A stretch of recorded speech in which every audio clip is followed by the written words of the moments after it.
Within his conclusive and preclusive constitutional authority, he is entitled to at least presumptive immunity from prosecution for all his official acts. There is no immunity for unofficial acts. Now the lower court will have to go back and sort out special counsel Jack Smith's election interference charges against Trump with an eye to official and unofficial acts. Legal scholars say it'll at least slow down Smith's prosecution, and Trump says, now I'm free to campaign like anyone else. The Biden family is reportedly pressuring President Biden to stay in the presidential race, casting blame for his last presidential debate performance on his senior advisors, even those who've been with him 25 years. Fox's Madeline Rivera on the Biden family weekend at Camp David. Politico says the blame was cast widely on staffers, including Anita Dunn, the senior advisor who frequently has the president's ear, her husband Bob Bauer, the president's attorney who played Trump in rehearsals at Camp David, and Ron Klain, the former chief of staff who ran point on the debate prep and previous cycle sessions. Meantime, billionaire Bill Ackman, who's been a vocal critic of President Biden, pointing fingers at someone else, the First Lady. Now, if the president were replaced at the top of the Democratic ticket, the process would be messy. NBC reports per people familiar with the talks, most of the campaign's significant war chest would fall to Vice President Kamala Harris. Democrat Senator John Fetterman tells Fox. One debate does not define a person's record or the kind of person or the situation. There was that same kind of a freak out after my debate. America is listening to Fox News. Eric was way behind on his taxes. I owed a lot of money to the IRS, almost $15,000. I tried to make payments. The IRS wasn't satisfied with Eric's efforts, so they came after him full force. They're coming to put a lien and a hold on all my income, my home, my car. I was just overwhelmed at what to do. Then Eric called Optima Tax Relief. When Optima Tax got involved, the calls would stop, the threats would stop. It was easy like 1, 2, 3. Optima Tax Relief is A+ rated by the Better Business Bureau, and their team of expert tax professionals took care of Eric's problem. I owe $15,000, and now my debt is clean. I don't owe anything. Take Eric's advice. If you have a tax problem, you need to call Optima Tax now. Call Optima Tax Relief for a free consultation. Call 800-968-9022. 800-968-9022. 800-968-9022. Optima Tax Relief. Some restrictions apply. For complete details, please visit OptimaTaxRelief.com.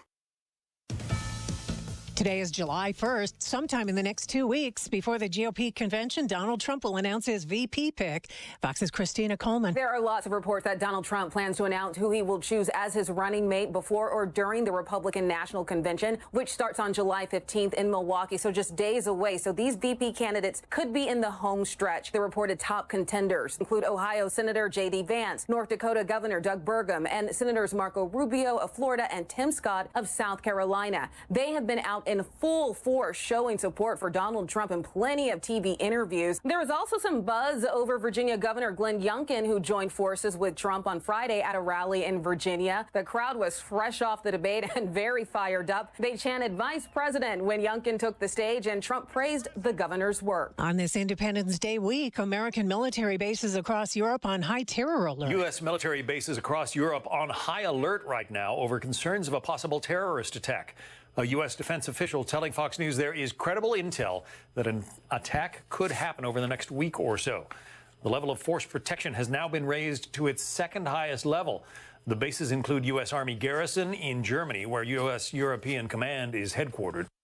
While Americans celebrate 4th of July with record travel numbers. AAA says nearly 61 million people are going to get behind the wheel, and nearly 6 million are going to be catching flights. Those are eye-popping totals right there. The great news, AAA says gas prices and domestic airfare tickets are both cheaper compared to this time last year. If you're getting on the road, minimal traffic is expected, but we've got some tips for the next few days. Tuesday, July 2nd through Independence Day from 2 p.m. through around 6 or 7 p.m. There's going to be heavy congestion on roadways. So you'll want to get on the road before noon or just wait and leave later in the evening.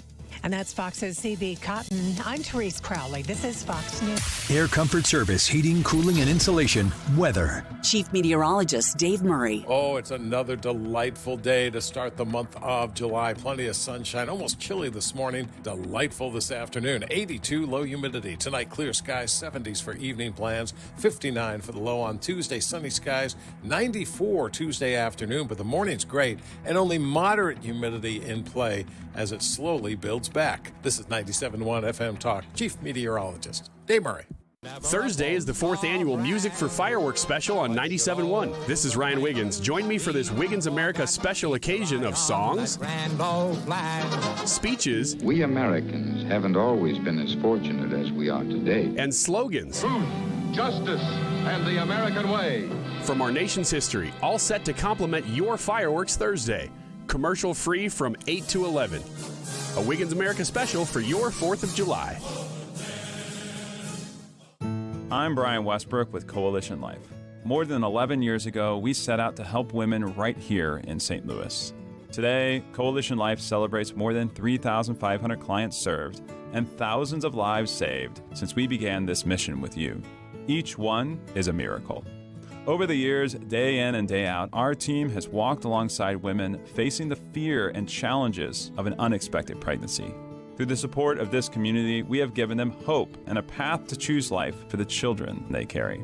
Our work at Coalition Life continues, and we need your support more than ever in a post-Roe v. Wade world. Whether you join us as a volunteer, an employee, or a donor, know that you have a special impact to make for these precious children. Visit coalitionlife.com to give your vital support while reducing or completely eliminating your state taxes through Missouri's 70% tax credit. Learn more at coalitionlife.com, coalitionlife.com.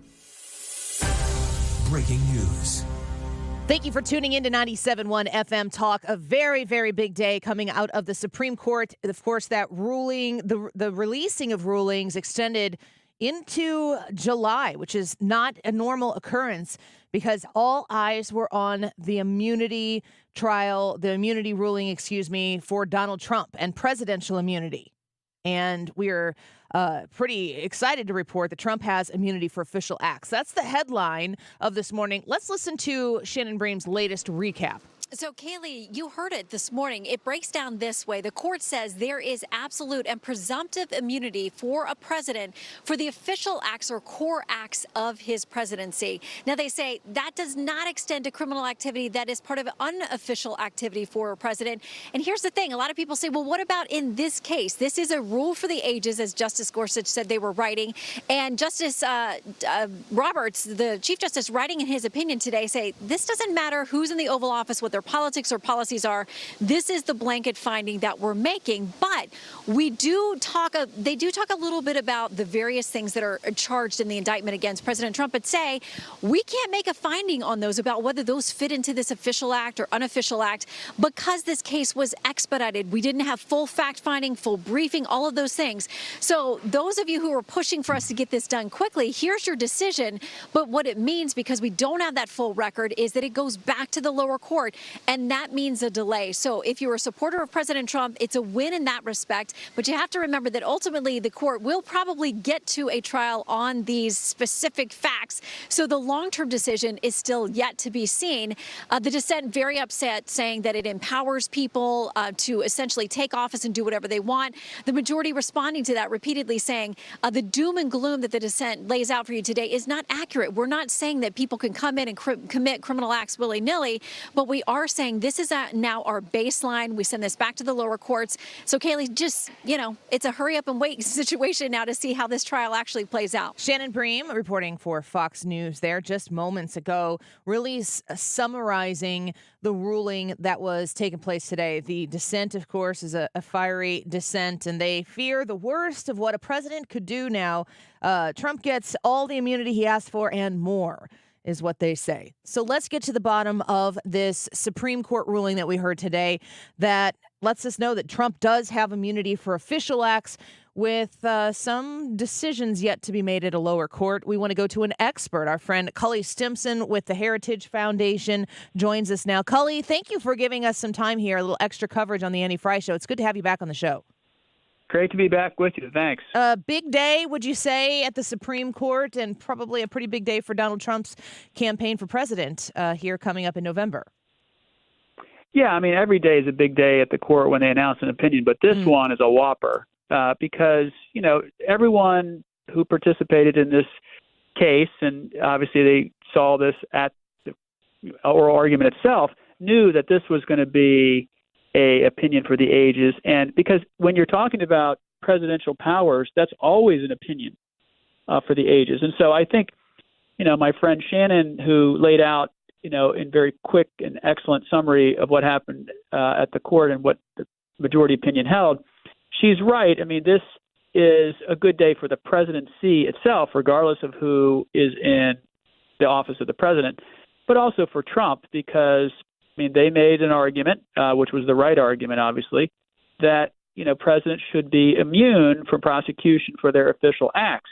But that's when the case gets more complicated. And I think the opinion itself, if and when you read it, it's much more nuanced than the left would have you believe. And in fact, a lot of the stuff in the opinion confirms what the government conceded at oral argument and in their written pleadings. So we can go through that because I think there's some really interesting nuances, especially about the role of the vice president, which is dual-hatted. But at the end of the day, this is going back to the district court, and they'll do a charge-by-charge, slow analysis of, does this charge allege something that would be covered by his official acts, or does this charge cover something that would be in a personal act? And so it's going to take some time to sort that out, but that's why the wheels of justice are slow, because it takes time to get it right. Yeah, I think that the timeline here is the thing that people who are not legal scholars like yourself, as a senior legal fellow at the Heritage Foundation, we're speaking with Cully Stimson, the speed with which these things happen, we live in such a demanding time where you can pretty much have whatever you want within 24 hours if you really want to work hard to get it. The justice system doesn't function that way. We are looking at 127 days until the election happens. That matters politically to most parties involved.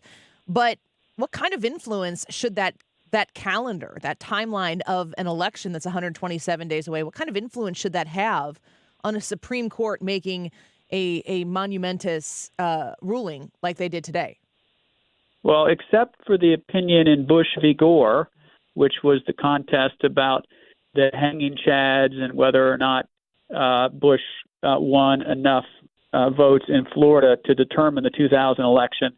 The political calendar shouldn't matter at all. And I don't think that this court, frankly, obviously they're 9 human beings who read the paper and breathe the air we breathe, so they're aware of the political calendar. But I don't see any hints in this opinion that, at least in the majority opinion, that kind of calendar mattered to them. They want to get it right for good. And so I really hope that people take a deep breath, Annie, and sit back and read the majority opinion, because it is literally I was just telling my boss, Kevin Roberts, the head of the Heritage Foundation, this is government 101 at its best. This explains, for example, the role of the vice president and how the vice president not only is the number 2 in the executive branch, which clearly falls under executive power, but also is the president of the Senate, which means they fall as the head of Article 1 as the president of the Senate. And so it goes through those roles and how, for example, the vice president sometimes is called in to cast the tie-breaking vote for a president's nominee. So he's the president of the Senate, but he's also acting at the behest of the president to confirm an executive branch preferred nominee. So it's really good reading. And for people like me, law nerds, this is good stuff, because the chief had to write this opinion as the Chief Justice of the Supreme Court. And I think he did a really amazing job sort of walking through very slowly in a very nuanced way the reason why we want all presidents to enjoy absolute immunity from prosecution for their official acts. You just can't have presidents second-guessing their actions or their communications with anybody in the exercise of their official acts. You can't have that. Cully Stimson with us right now, senior legal fellow at the Heritage Foundation. You've kind of talked about this a little bit earlier here in our conversation, but what is an official act? I'd like to dive into that a little bit more, because the understanding here that the ruling saying that Trump has immunity for his official acts as a president, that's the delineation between Donald Trump being able to, as he says, get all the immunity he asked for and more. here in the dissent. There's the scary politicized version that is coming out of this ruling saying Donald Trump could do whatever he wants whenever he wants. And this is, incredibly dangerous for the future of this country. That's not at all what this ruling actually said. Can you give me some examples or maybe take us in an anecdote down like official act versus unofficial act? Yeah. So let's go on to page in the mid-20s. If you go to the majority opinion, it says, quote, at oral argument, Trump appeared to concede that at least some of these acts, those involving private actors who helped implement a plan to submit fraudulent slates of presidential electors to obstruct the certification proceedings at the direction of Trump and his co-conspirators, entail private conduct, unquote. So you see, you remember the oral argument when one of the justices, and I believe it was Barrett, was asking Trump's lawyer, this guy clerked at the Supreme Court, he's a Rhodes Scholar, so he's a really bright guy. Okay, let me walk you through the indictment, counselor. This allegation is that he did this. Is that an official act or is that a personal act? He said, well, it's personal.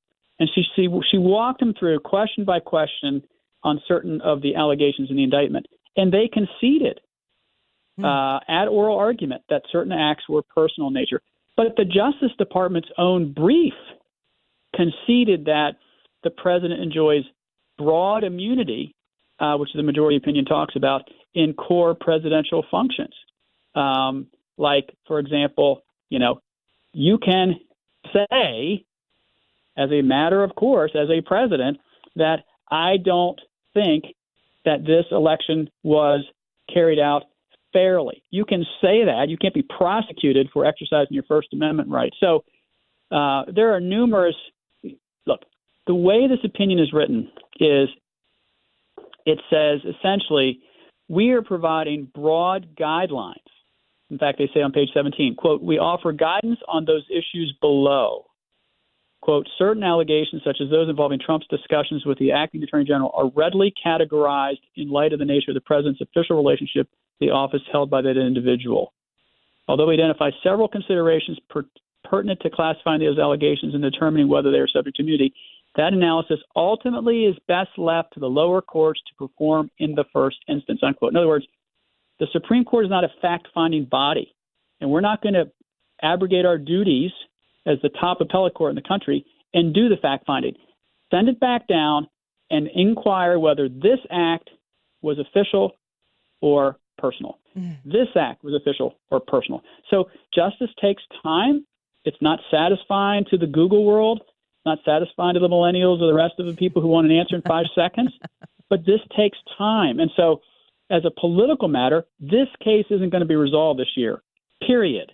Because whoever the loser is at the district court, they're going to take an interlocutory appeal, an appeal in the middle of the trial to the D.C. Circuit, which is the intermediate appellate court, second highest court in the land. And then they're going to take time to write their opinion, and then they're going to send it back down to the district court, and then the district court's going to have to sort through it and go from that. So this is not getting resolved this year, period. Not going to happen. Well, strong take there from Cully Stimson with the Heritage Foundation. The last thing I just kind of want to open-ended ask you this question because I don't want to box you into responding it in a specific way. But, I'm seeing coverage from CNN and Van Jones just saying that this is a very scary ruling for the country, that that the partisan Supreme Court isn't supposed to, wear politics when they make these types of decisions. It was a 6-3 decision. What do you want to tell Americans who don't have the legal expertise that you have? Because they're going to be inundated with a lot of politics from both sides of this issue regarding this ruling that Trump has immunity for official acts. Is it scary? Is it not? Well, first off, don't take your legal advice from Van Jones. Good way to start the broad point here. Wouldn't call him a legal scholar. Secondly, read the opinion. It's measured. It goes back to fundamental principles that the framers used in designing the office of the presidency. There's one chief executive of this country. There's one legislative body. There's one Supreme Court. We have a separation of powers. This is fundamental government 101. And frankly, if the shoe was on the other foot and we were talking about, for example, a Democrat president engaged in these types of behaviors, I would be saying the same exact thing if this opinion came down the same way. This has nothing to do with the party affiliation of the president. This opinion protects and reifies the principles laid out in the Constitution that there is immunity for official acts of a president. And the scaremongering in the dissent, just like in a lot of the dissents this term, like the Chief Justice in an opinion a few months ago said, litigants should not take legal advice from dissents. He literally said that in an opinion. And I think Americans should not take legal advice from a dissent. Period. Or Van Jones. That's what we have learned. Definitely here. Van Jones, right? Yeah.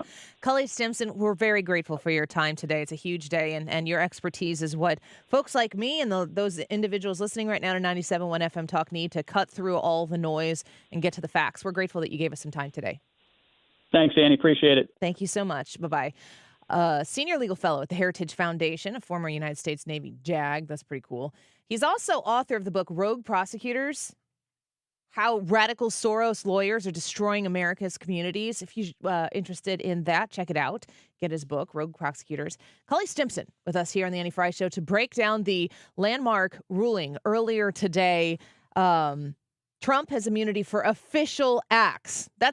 This is not an I know decision Trump's way. Donald Trump was not granted blanket immunity to do whatever he wants or whenever he wants or be forgiven for anything he ever did in the term while he was president. But if those acts that are being litigated are official acts in his capacity as the president of the United States, the Supreme Court has sided with immunity for that executive office. We'll continue to dive through this throughout the course of the day. Mike Davis is going to be with us at 12:05. Brad, my understanding is that he was earlier today, may still be in front of the Supreme Court. Yeah, he was outside the Supreme Court, so that's why he's joining us by phone. Fantastic. So Mike Davis will be with us in less than an hour. We're going to get to a lot of the reaction from pundits on both sides of this issue when we come back and continue to cover this. Breaking news. The Supreme Court has ruled on immunity, and Donald Trump does have immunity for his official acts. Join us on 97.1 FM Talk on the Odyssey app and stream us wherever you go. We'll be covering this live as it continues to develop throughout the course of the afternoon, and start with our official show at noon as well. Don't go away. We'll be right back. You're listening to The Annie Frey Show on St. Louis's home for conservative talk. Find the podcast, on-demand audio, and more at 971talk.com/Annie.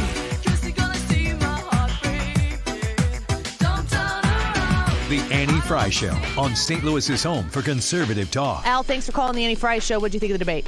I was very sad for Joe Biden because that's elder abuse what they're doing to him, putting him up there like that. The Annie Frey Show, weekdays from noon to 3. If you have an IRS problem, getting accurate legal advice could help get this all behind you right now. Hi, I'm local attorney Lance Drury with the Drury Law Firm. The IRS made new changes that make it easier to settle your IRS debt for a reduced amount. Not all our clients qualify, but under the IRS's new Fresh Start program, you may be able to resolve your IRS problems quickly and for less money. But don't wait. An IRS problem is a legal problem. You need someone who understands both the IRS and the law. Don't trust your tax problems to some TV personality. The Drury Law Firm has handled thousands of IRS cases over the last 15 years, and your first visit is completely free and confidential. And I'll tell you on the spot exactly how much it will cost. So if you're facing IRS wage levies, bank levies, or tax liens, call me, Lance Drury, at 314-260-6120, or go to LanceDruryLaw.com. If you have IRS issues, you need a local attorney. You need me, Lance Drury. The choice of a lawyer is an important decision and should not be based solely upon advertisements. You've been listening to the very popular Wellness One for many years, Saturdays and Sundays on 97.1 FM Talk.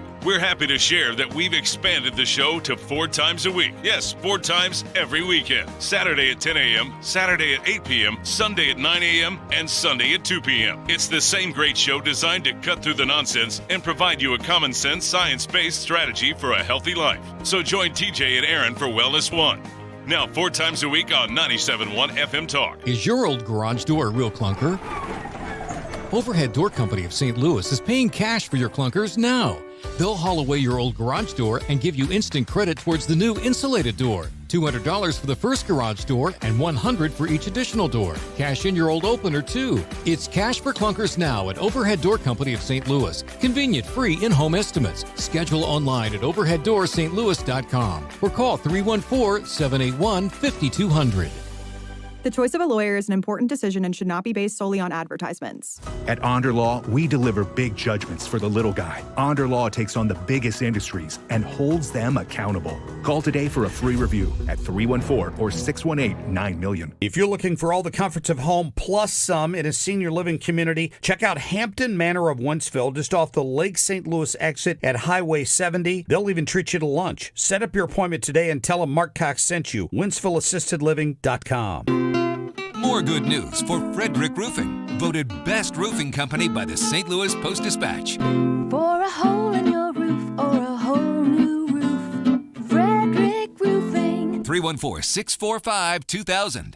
Who are you voting for in the Missouri governor's primary? Join me, Annie Fry, for the Republican Governors Forum on July 11th. Register for this free event presented by the Republican Central Committee of St. Louis County at 971talk.com/events.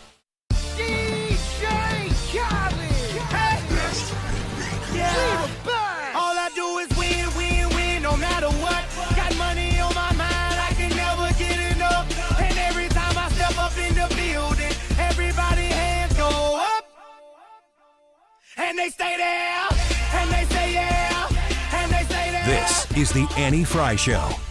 Follow Annie on Twitter at Annie Well, Fry Show. this is along the lines of what many of us anticipated, that the court did not go with absolute immunity on everything, but did say that there's absolute immunity when it comes to core constitutional powers.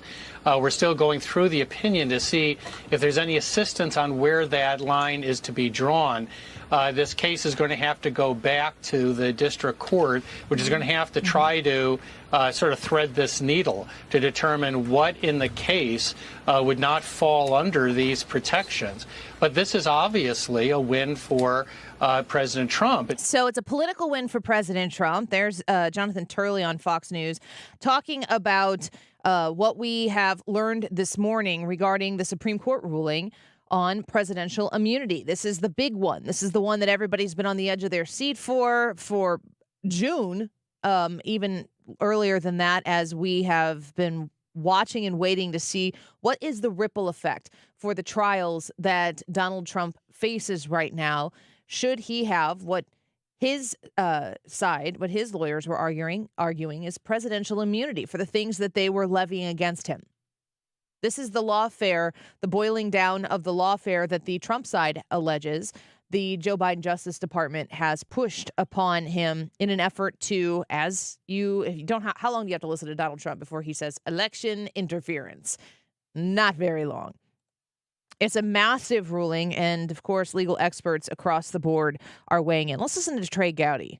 Our Constitution is majestically vague about what presidential powers. We know the president has the pardon power, but honestly, Commander-in-Chief, what other powers are there? So you have express, you have implied, and then you have this word penumbra. What's in the shadows of those express powers? That can only be fleshed out in litigation. The Supreme Court doesn't handle litigation. So if he wants to proceed on what is unequivocally a private act, he's welcome, I guess, to proceed with that prosecution, but that's still going to take time to assert that it is unequivocally private. This is not a win for Jack Smith. This is not a win for Jack Smith. If you're on that side of the aisle right now, you're probably thinking to yourself, okay, crap, this is going to throw a wrench in the whole process. Do you feel like this is kind of, when I'm listening to these stories and trying to decide to myself, did Donald Trump do something that he should be charged with and prosecuted for? Does this trial need to happen to make sure that we protect our republic? Because when I compare the pursuit of justice here against Donald Trump to what we've seen with crime in Manhattan, in New York City, and the recidivism that takes place there. And we're talking about actual violent crime against the very good people, citizens of New York. I have a problem with the idea that we must pursue justice here in total. I don't feel like it's a balanced scale. I don't feel like we're pursuing justice in a blind sense, because we completely run the opposite way of crime in places like New York City. How many times have we seen lately, with the border being wide open, how many times have we seen lately these people who have committed crimes potentially before they got here? We let them come right in through our southern border. They commit crimes here. They're released on bail. They're released without bail. And then they end up raping and murdering children here. What kind of heavy pursuit do we have to make sure that never happens again? What is the consequence of not prosecuting those criminals? I think it's pretty high. So when you look at justice and you say to yourself, this is a law. The law was broken. We have to prosecute this to ensure that the republic stands and that this crime does not happen again. Is the crime that Donald Trump committed in any of these different trials, is it so dramatic that they had to wait until it was a campaign season in order to prosecute this crime?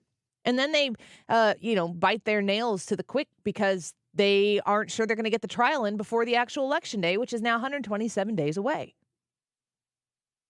The timing, passing on prosecuting the crime when the crime is alleged and waiting to see if the former president is going to run to be the next president once again, and then pursuing it through the most contorted acrobatic means out of the Biden Justice Department, placing your people in Manhattan and, of course, in D.C. and in Georgia, picking your people in these different areas so that you can get favorable outcomes, while your same Justice Department says, well, you know what, Washington, D.C. wouldn't prosecute, wouldn't find guilty a well-meaning old man with a poor memory.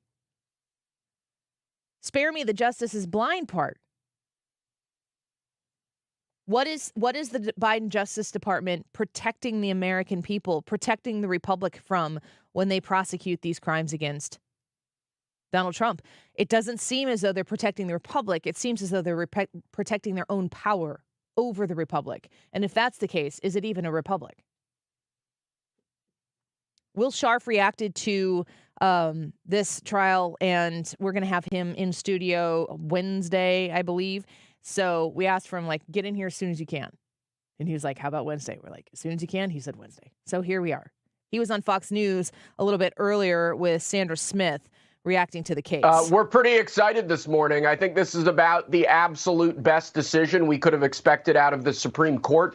They've recognized a very broad doctrine of criminal immunity for former presidents. I think there are some choice paragraphs in there from Chief Justice Roberts criticizing the haste with which this prosecution has proceeded.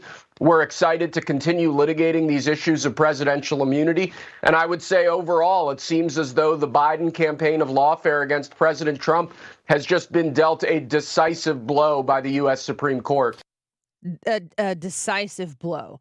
Happy as they could be regarding the outcome of this ruling, where the Supreme Court has ruled this morning that Trump has immunity for official acts.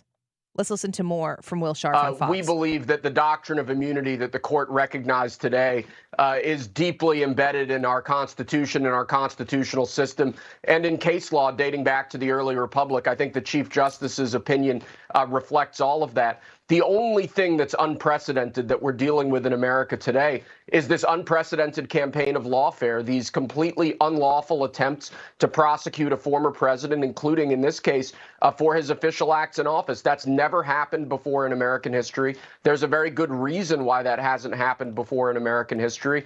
And I hope to God that after the Supreme Court's opinion today, we won't have to deal with this endless cycle of political recrimination and prosecution that I think could undermine the very fabric of the republic. If you listen to Will Scharf, and we've had many, many conversations with Will Scharf over the course of, I don't know, maybe the last year and a half or so, and there is a lot of confidence in his voice. I had a conversation with somebody at the debate watch party, and they said, Annie, when Will Scharf comes on your show and is talking about the, good grief, it could be any of these different trials. It could be Georgia. It could be the documents case in Florida. It could be the multiple cases, the January 6th trial case, the immunity case, all of this stuff that's going on in Washington, D.C., the Alvin Bragg situation in Manhattan with Hush Money and Stormy Daniels and Michael Cohen and that ultimate conviction. Will Scharf is an attorney for President Trump, and he's been in here commenting on all of these things. And someone said to me, like, Annie, I feel like Will Scharf is explaining to us what's going on, and he seems to be positive, and then it ends up being a negative outcome. Why is Will Scharf being positive? And I said to that individual, I said, listen, when Will is talking on these issues, at least in my experience and personal conversations with him on this show, there's a huge difference. There are multiple parallel realities that we live in right now, which is what constitutionally should be expected from our Justice Department. And then there's what they're doing to Donald Trump. These individual realities coexist right now, and you never know when we're going to be going down the constitutional lane and take an exit ramp over into the alternate reality where the Biden Justice Department is able to hijack the situation and try to get a political squeeze out of it. The excitement for the Trump attorneys today to actually get back to the place where the Constitution is the forefront of how justice, the foundational element of where justice is rooted from, is a very good day for the United States of America. And if you're a Trump attorney who's been arguing this the whole time, I have to think it'd be a very good day for you as well. We talked to Cully Stimson at the beginning of this early hour breaking news coverage of the Trump immunity ruling. The Supreme Court has ruled that immunity is in play for official acts for Donald Trump and anybody else who's in the executive office.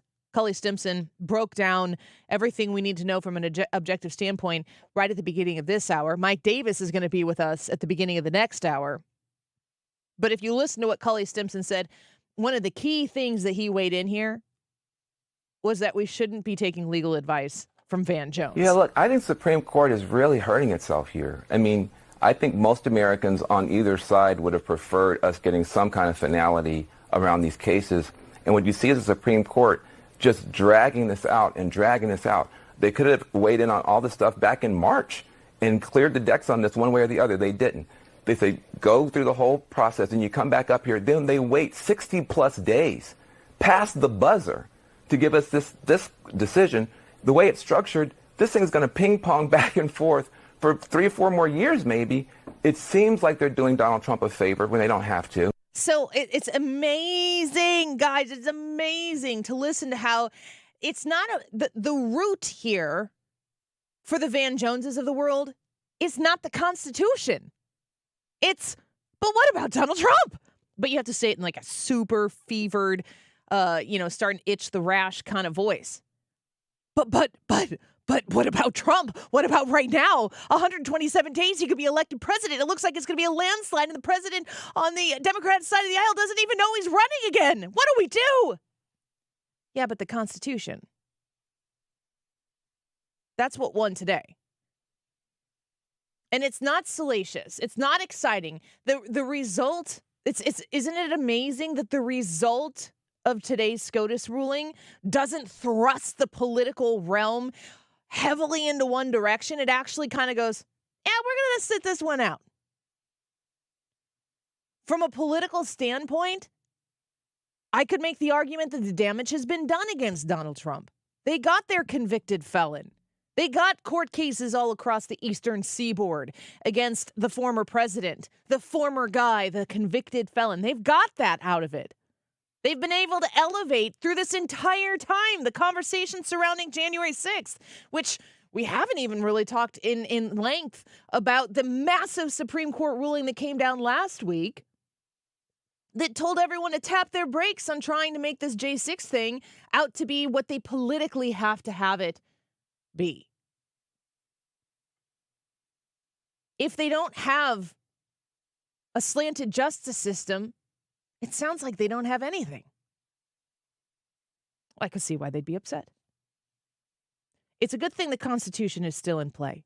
And it's refreshing to know that the Supreme Court, even on a 6-3 ruling, not a 9-0, which would be super, if we were asking the Trump attorneys right now, what would make this better? You'd always like an extra Supreme Court justice. And I know, remember when they tried to take Trump off the ballot in Colorado? I mean, these people don't sleep. They don't rest. If they put this much in actual energy and focus in on doing what was best for the American people and refining their policies to make sure that Americans aren't dealing with 20% inflation every time they go to the grocery store, or $3, $4 and plus gas prices at the pump, if they focused this much and this hard on actually representing the people who have sent them into their elected offices, maybe they wouldn't have to work so hard to continue failing in such a magnificent way when we get to the full stop of the Supreme Court.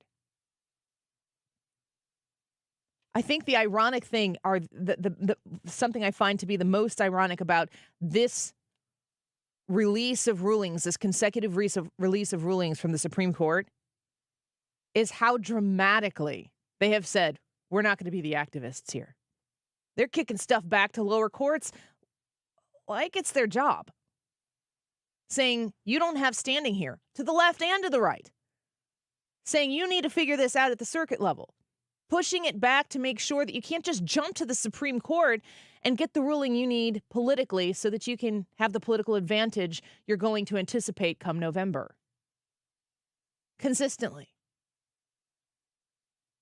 A lot of people will say because they didn't win here, here's the irony, because a certain side didn't win here, that naturally the court is full of activists. I see it exactly the opposite way.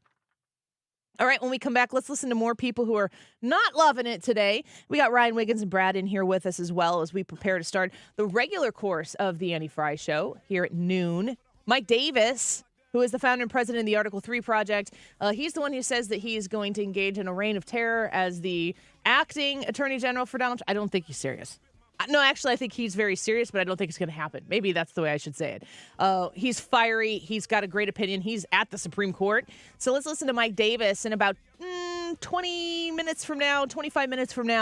But when we come back, Brad and Ryan and myself will wrap up this hour breaking news coverage.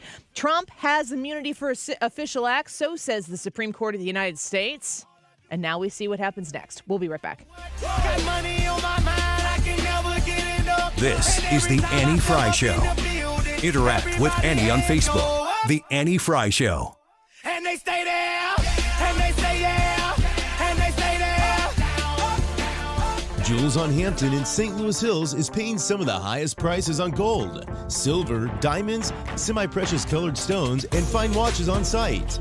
Jewels on Hampton is a premier jeweler with an exquisite selection of diamonds, semi-precious stone jewelry, and vintage watches. Their expert design team can restyle your jewelry to today's contemporary style. They also do jewelry and watch repair. Need extra cash?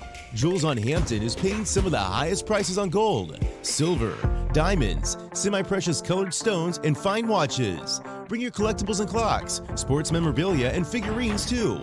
Jewels on Hampton, 4506 Hampton, just 3 blocks south of Chippewa. Call them at 314-752-5000. That's 314-752-5000. So if you need some extra cash, looking for that one-of-a-kind piece, make Jewels on Hampton your first stop. Jewels on Hampton in St. Louis Hills. Yeah, military life can have its challenges, but sometimes veteran life brings more.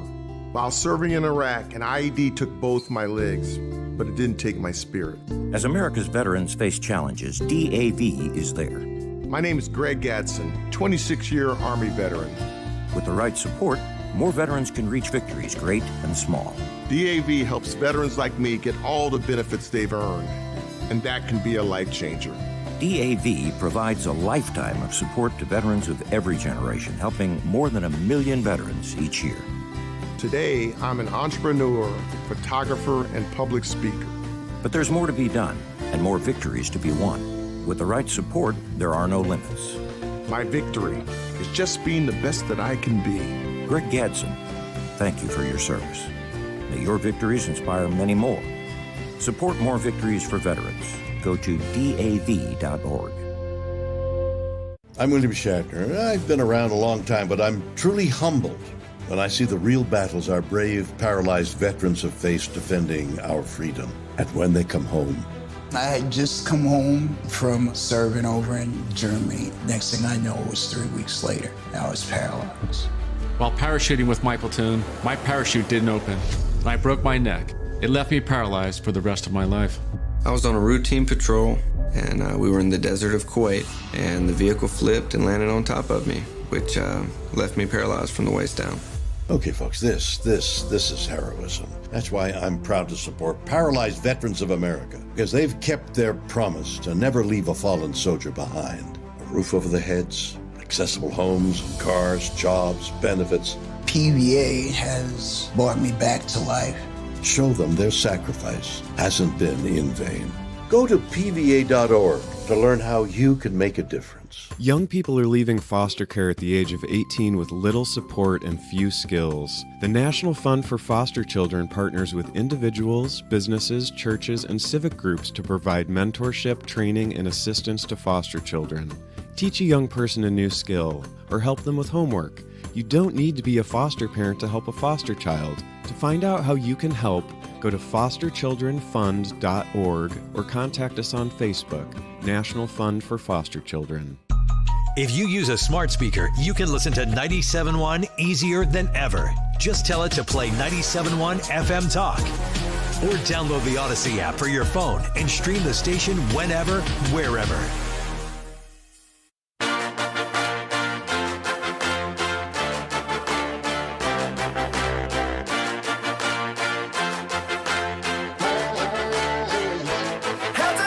The Annie Fry Show is streaming online. Watch us live on YouTube and subscribe.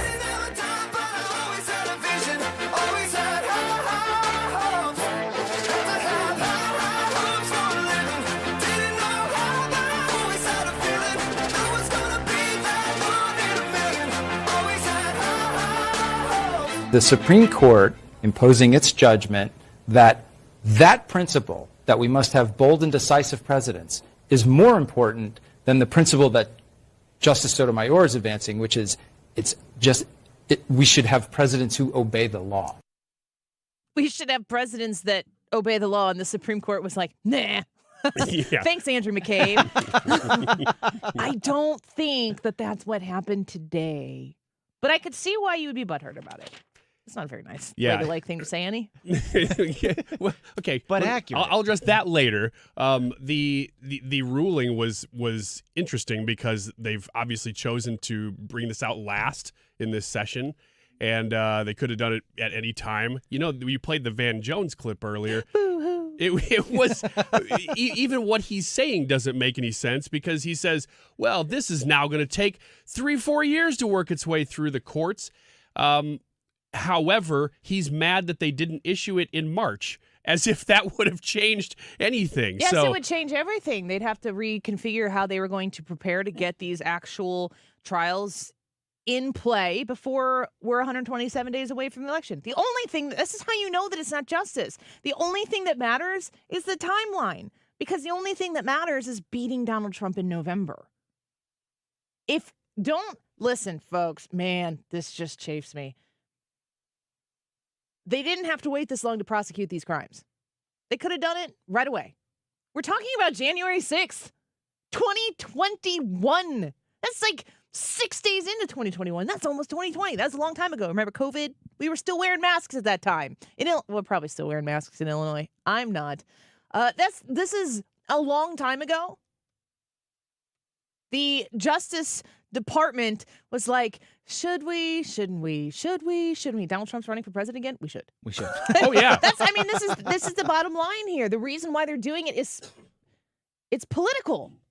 The only thing that these bureaucrats pushed by whoever is running the executive office because it's not Joe Biden, because we all know that now.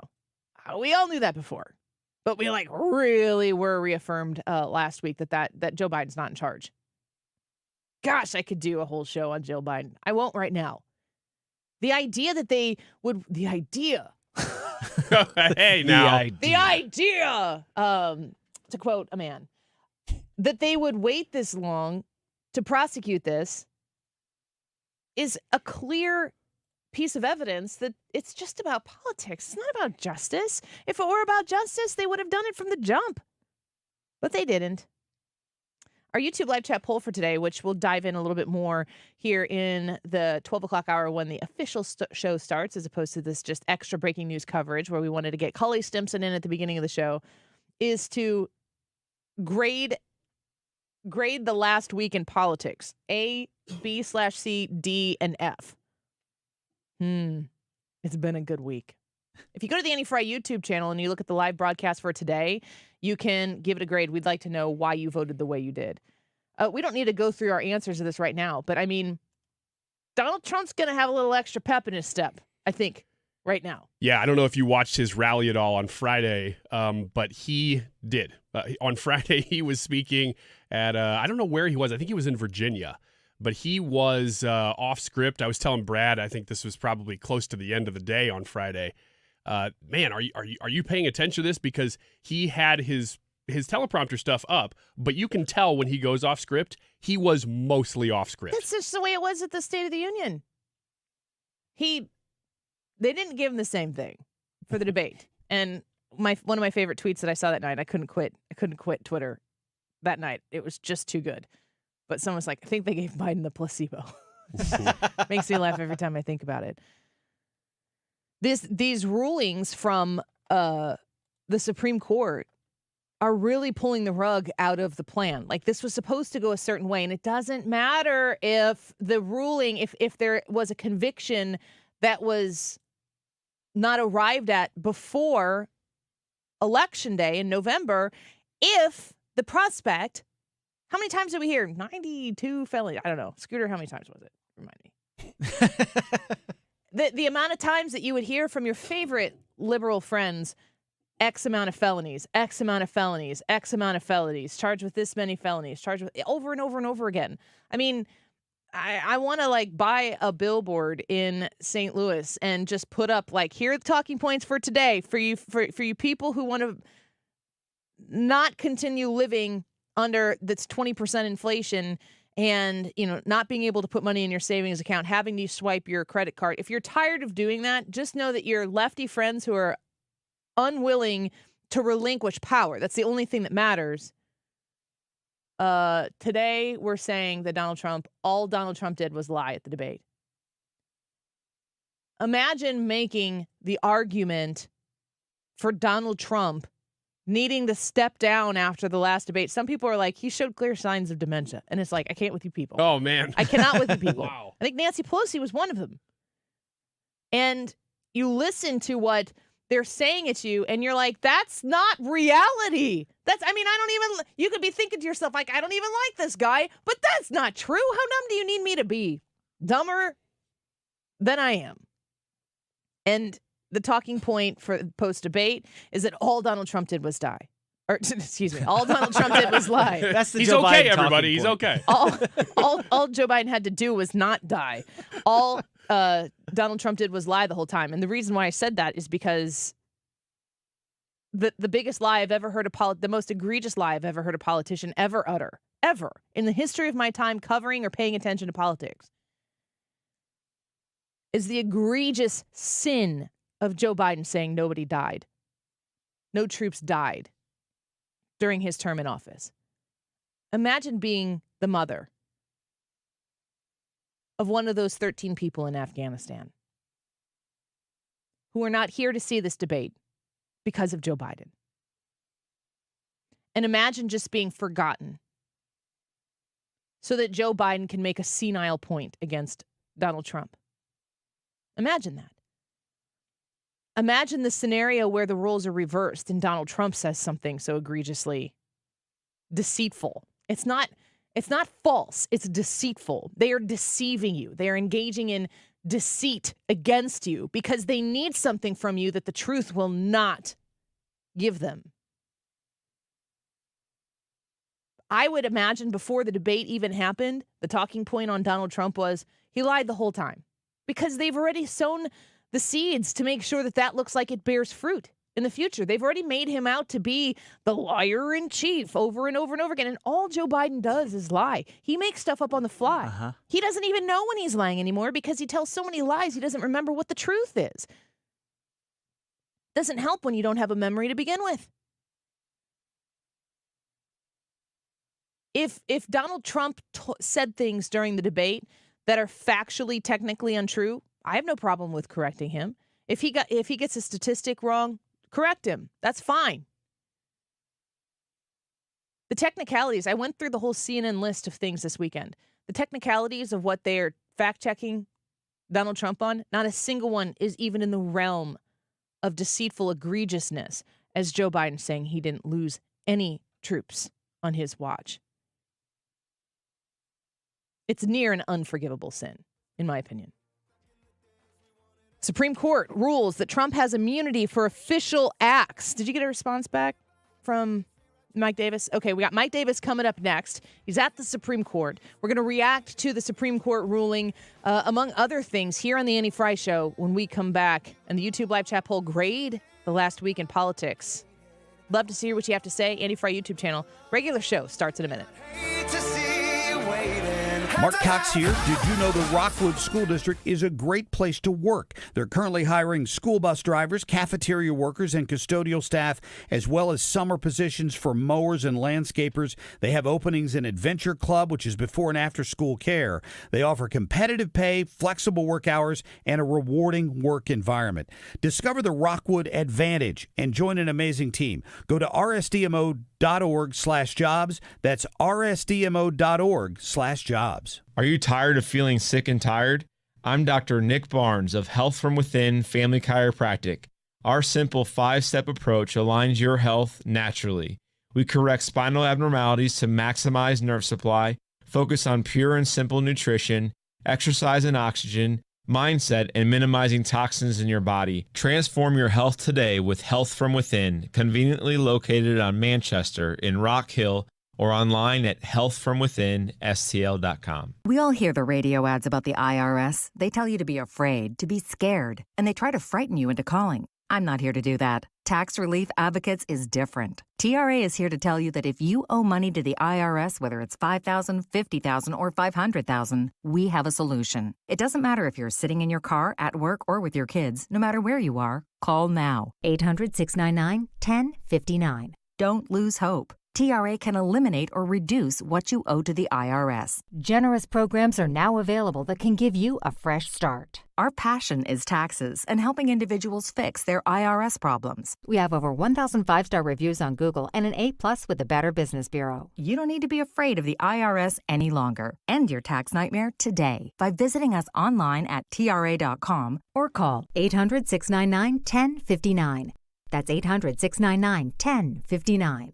Tax Relief Advocates. Real solutions for real people. Hi, I'm Bob Kershaw with Retirement Advisory Group. Are you worried about market volatility in this election year? Are you concerned your money won't last you through retirement? Hi, I'm Tammy Kershaw, and as a family-owned business, we are committed to protecting your retirement, whether you're nearing retirement or already retired. We have a lot of folks that aren't aware of all the new investment choices that are available, which give you growth and protection from losses at the same time. Are you aware of all the fees that you are currently paying? We can show you how to avoid those fees. So come in now for your free retirement review and get a second opinion on your retirement plan. And just for coming in, you'll get a copy of our latest edition book, Your Key to a Worry-Free Retirement. Let us show you how to retire with confidence. We are proud to say we haven't lost a penny of our clients' money in 38 years, and we won't lose a penny of yours either. Let our family help your family. Call us now at 314-993-9494 or go online to retirementkey.com. That's retirementkey.com. KFTK FM Florissant. From the Under Law Injury Lawyers, GetJim.com studio. That's GetJim.com. 97.1 FM Talk. Always live on the free Odyssey app. immunity, but not total immunity. Gianna Gelosi, Fox News, the Supreme Court weighing in on former President Trump's presidential immunity claims. Presidents enjoy absolute immunity for core acts of the office, Chief Justice John Roberts writes. But as for a president's unofficial acts, there is no immunity. The separation of powers does not bar a prosecution predicated on the president's unofficial acts. The 6-3 ruling sends back former President Trump's immunity claim in his federal elections interference trial back to lower courts to reconsider the challenge and determine what is and is not an official act, likely delaying a trial until after November's election. Justice Ketanji Brown Jackson dissented along with Justices Elena Kagan and Sonia Sotomayor, arguing the majority opinion is preventing a president from becoming king only through case-by-case applications. In Washington, Jared Halpern, Fox News. Trump attorney Alina Habba reacting on Fox's America's Newsroom. I've read little parts of it. Here's what I think. I think that the justices made the right decision. Nixon v. Fitzgerald outlined this. Absolute immunity is important for all presidents. I've said it time and time again. I've argued on immunity for President Trump, and I think they did get right that they recognize absolute immunity exists. Meanwhile, the former president telling Fox News Digital this is a big win for our Constitution and our democracy. A senior Biden campaign advisor told Fox, quote, today's ruling doesn't change the facts, so let's be clear about what happened January 6th. Donald Trump snapped after he lost the 2020 election and encouraged a mob to overthrow the results of a free and fair election. There were also other rulings as the court finished out their term. One of them puts Florida and Texas laws on hold that regulated social media. It limits how Facebook and TikTok and other companies regulate user content. America's listening to Fox News. Eric was way behind on his taxes. I owed a lot of money to the IRS, almost $15,000. I tried to make payments. The IRS wasn't satisfied with Eric's efforts, so they came after him full force. They're coming to put a lien and a hold on all my income, my home, my car. I was just overwhelmed at what to do. Then Eric called Optima Tax Relief. When Optima Tax got involved, the calls would stop, the threats would stop. It was easy like 1, 2, 3. Optima Tax Relief is A+ rated by the Better Business Bureau, and their team of expert tax professionals took care of Eric's problem. I owe $15,000, and now my debt is clean. I don't owe anything. Take Eric's advice. If you have a tax problem, you need to call Optima Tax now. Call Optima Tax Relief for a free consultation. Call 800-968-9022. 800-968-9022. 800-968-9022. Optima Tax Relief. Some restrictions apply. For complete details, please visit OptimaTaxRelief.com. Air Comfort Service, heating, cooling, and insulation. Weather. Great weather to start the month of July. What an afternoon. Plenty of sunshine, low humidity. How about 82? That's it for the high. Take that and run. Tonight, clear skies, 70s for evening plans, 59 for the low. Tuesday, sunny, beautiful morning. But it gets hot in the afternoon on Tuesday, but only moderate humidity. 94, scattered showers and thunderstorms Wednesday and Thursday. This is 97.1 FM Talk. Chief Meteorologist Dave Murray. Prescriptions require an online consultation with a healthcare provider who will determine if appropriate. Restrictions apply. See website for details and important safety information. Subscription required. Price varies based on product and subscription plan. Hey guys, did you know there's a generic form of Viagra that works just the same but is 95% cheaper? And you can get it online at hims.com/joy. Through Hims, you'll get a free medical consultation to determine the ED medication that's best for you. Discreet shipping if prescribed, a 100% online process, and a range of treatment options, including trusted generic alternatives to the name brands, at up to 95% off. ED is personal, and at Hims, so is treating it. Just go to hims.com/joy and get connected to a licensed medical provider online for free with zero copay, no expensive appointments, and no awkward face-to-face conversations. To start your free online visit, you need to go to this exclusive address, hims.com/joy. That's hims.com/joy for your free online visit. HIMS.com/JOY. It's time to get your body in shape for the warm weather, and Victory Men's Health can help. Mark Cox here for my friends at Victory. They've got semaglutide for ladies and men, and all you need to do is go to victorymenshealth.com to find out more. They've got 4 convenient locations now: Sunset Hills, Wing Haven, Town and Country in O'Fallon, Illinois. A simple blood test, and you could be on the path to losing up to 15% of your body weight. Tell them Mark Cox sent you. Go to victorymenshealth.com. You've listened to 97.1 FM Talk. You've heard of Doug Voss of Voss Financial and Safe Money Radio, as he has been a staple as the financial expert on the station for many years. You can hear him on Safe Money Radio several times a weekend right here on 97.1 FM Talk. And you can talk to Doug Voss directly. Here's his number. Call Doug at 844-676-SAFE. That is 844-676-7233. Doug Voss is a registered representative. Securities offered through D.H. Hill Securities, LLLP. Member FINRA and SIPC. You've been listening to the very popular Wellness One for many years, Saturdays and Sundays on 97.1 FM Talk. We're happy to share that we've expanded the show to 4 times a week. Yes, 4 times every weekend. Saturday at 10 a.m., Saturday at 8 p.m., Sunday at 9 a.m., and Sunday at 2 p.m. It's the same great show designed to cut through the nonsense and provide you a common sense, science-based strategy for a healthy life. So join TJ and Aaron for Wellness One. Now 4 times a week on 97.1 FM Talk. Don't let a cold, sinus infection, or allergies ruin your day. Breathe easier, sleep better, and feel healthier with Navage. Visit Navage.com, Walmart, Walgreens, CVS, or a store near you. That is exactly what I needed to hear. Thank God someone here knows what they're talking about. That's us. That's right. Gotta love this American ride. All right, you need to take the time and get the full picture. Come on, turn the radio on. It's Saturday and I won't be long. Don't get me wrong. I love the ladies. I mean, they rev my engine, but they don't belong in the newsroom. It is Anchor Man, not Anchor Lady. What do you want from me? I'm not America's sweetheart. Goodness sake, kid. Keep your voice down. Your father's listening to the radio. I'm not America's sweetheart. This is the Annie Fry Show.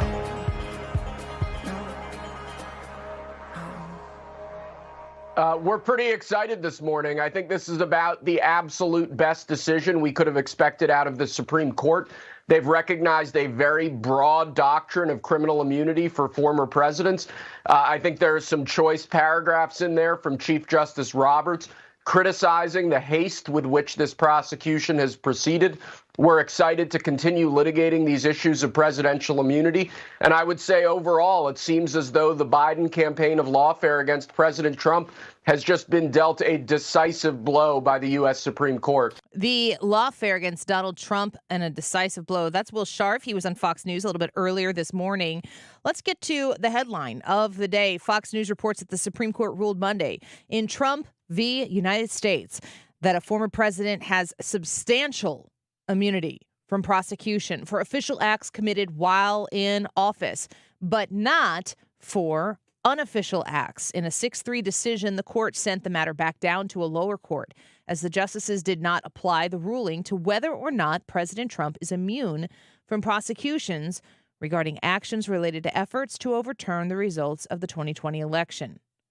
According to Chief Justice John Roberts, who wrote for the majority, quote, the president enjoys no immunity for his unofficial acts, and not everything the president does is official. So there is some qualification to the ruling that came down today. Of course, if you listen to Will Scharf, who is a part of that lawyer team for Donald Trump, we understand that they are feeling very good about this. They have felt like today was a good day for the Trump side of this case, but it certainly isn't finished yet. Here's more from Scharf. We believe that the doctrine of immunity that the court recognized today is deeply embedded in our Constitution and our constitutional system and in case law dating back to the early republic. I think the Chief Justice's opinion reflects all of that. The only thing that's unprecedented that we're dealing with in America today is this unprecedented campaign of lawfare, these completely unlawful attempts to prosecute a former president, including in this case for his official acts in office. That's never happened before in American history. There's a very good reason why that hasn't happened before in American history.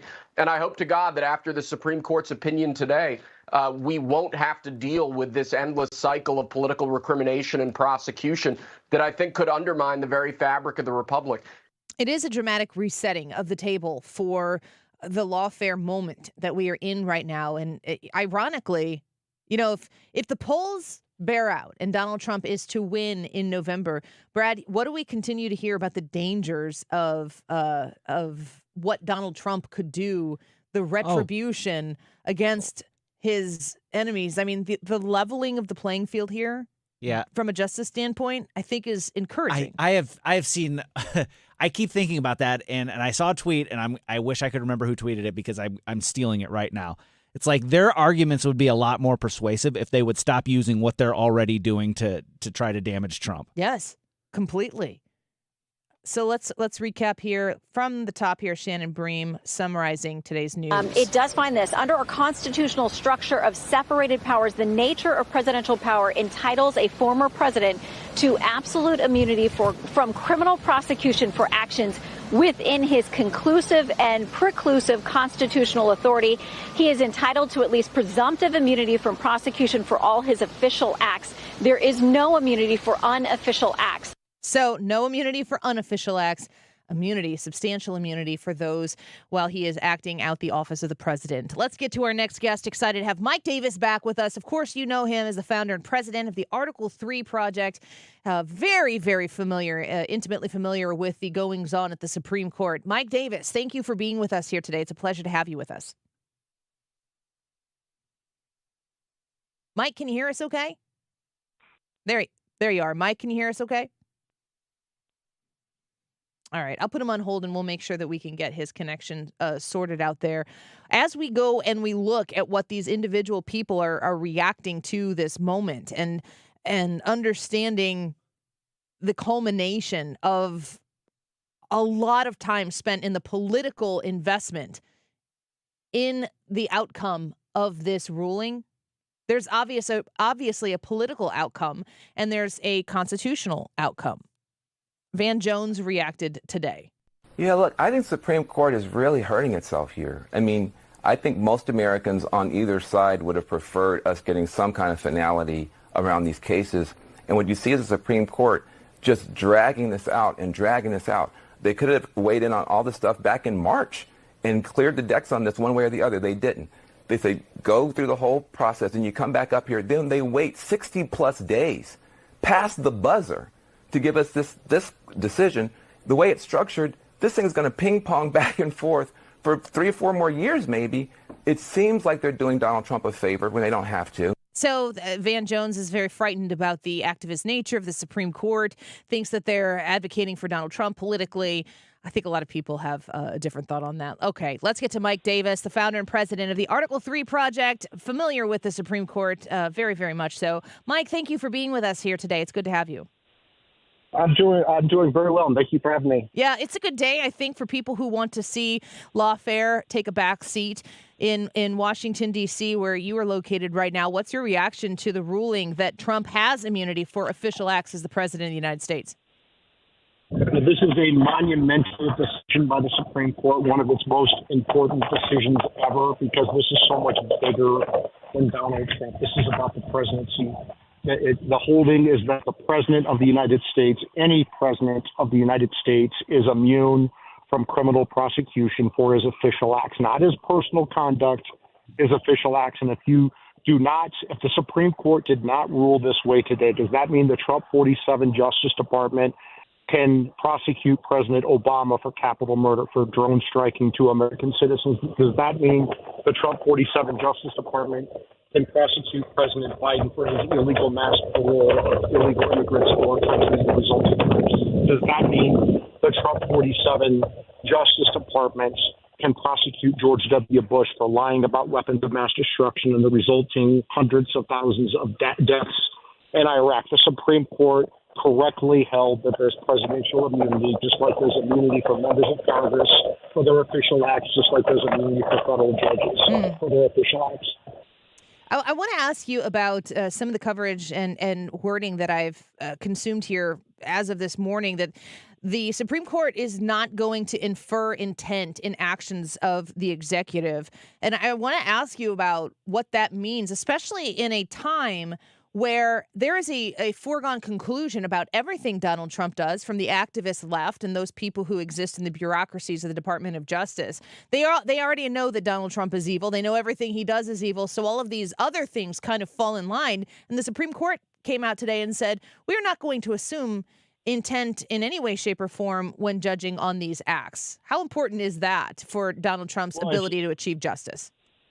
It shows you that they're applying precedent from prior cases. There is a case about civil immunity from 40 years ago in the Nixon case where they held that the president is immune from civil prosecution for his official acts, including the outer perimeter of his official acts. And you don't look at why the president did what he did. You just look objectively. Is this something that's a presidential act or is it not a presidential act? For example, Jack Smith said that Trump for allegedly trying to contemplated firing his acting attorney general. That can only be done as the president of the United States, and it doesn't matter why he was firing his attorney general. It's the act, the fact that he was contemplating firing his attorney general is immune from criminal prosecution because that is a presidential act.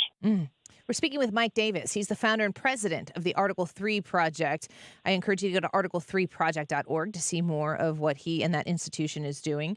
Part of the key element of what's taking place here in Washington, D.C. with Jack Smith surrounds the fake electors scheme, if you will. It's what a lot of people are referring to it as. How does the fake electors portion of this trial fit into what happens next to Donald Trump? They're not fake electors, as you know. They're alternate electors, because what happened was there was a challenged election. And in order to challenge the election, you have to send your electors to the Electoral College in order.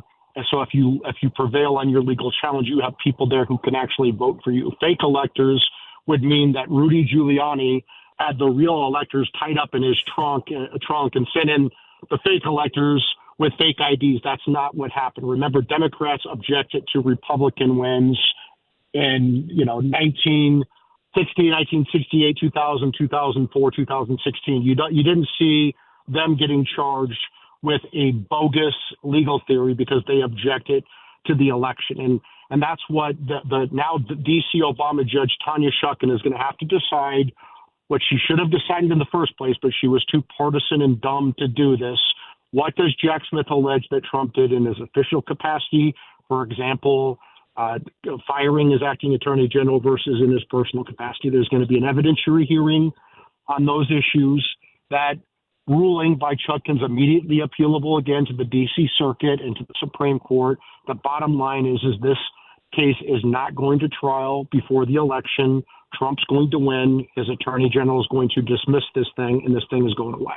Mike Davis speaking with us right now. I want to shift gears a little bit because today is a very big day for one Steve Bannon. I'm going to play this clip here from earlier today. Here, Lord 2024, we are outside of the federal prison in Danbury, Connecticut, and you're hosted tonight by federal prisoner number 05635-509, formerly Stephen K. Bannon.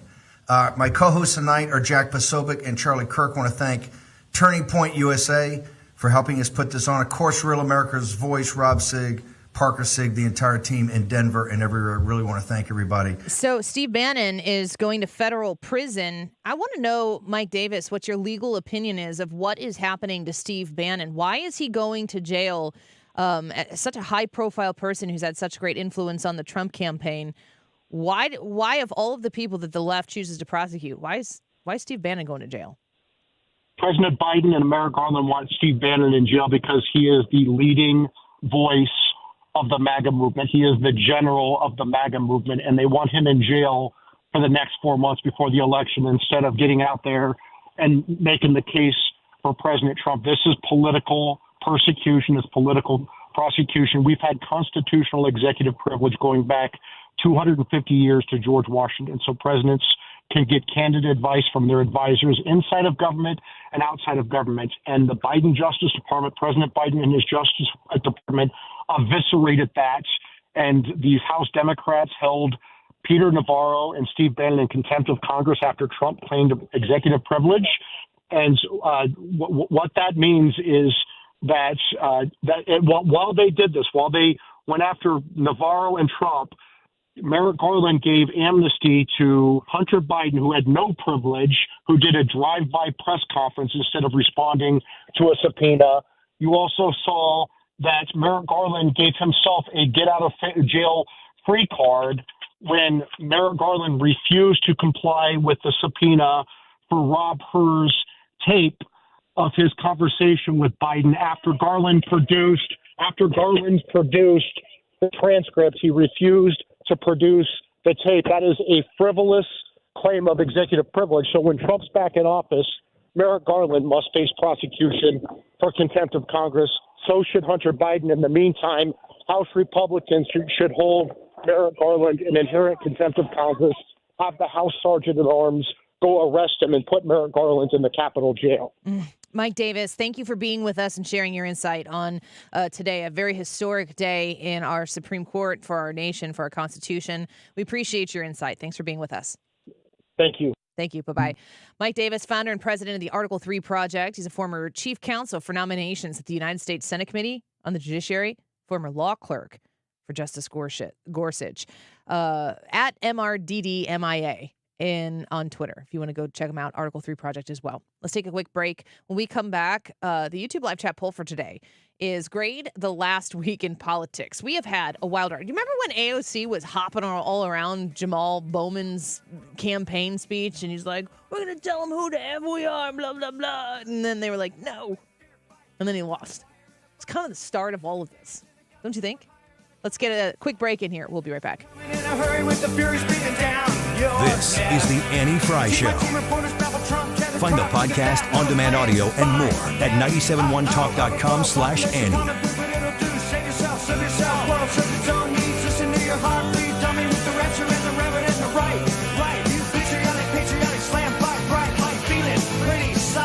It's the end of the world as we know it. It's the end of the world as we know it. It's the end of the world as we know it. And I feel fine. The Retirement Advisory Group, retirementkey.com. Go check them out online and learn about how they can help you, usher from the position of being right there on the cusp of retirement, being right there ready to go. And you're like, gosh, dang it, I hope I have done all of the things that I need to do to make sure my retirement is ready. You don't really want to pull the trigger on it until you know for a fact that it is. That's where they come in.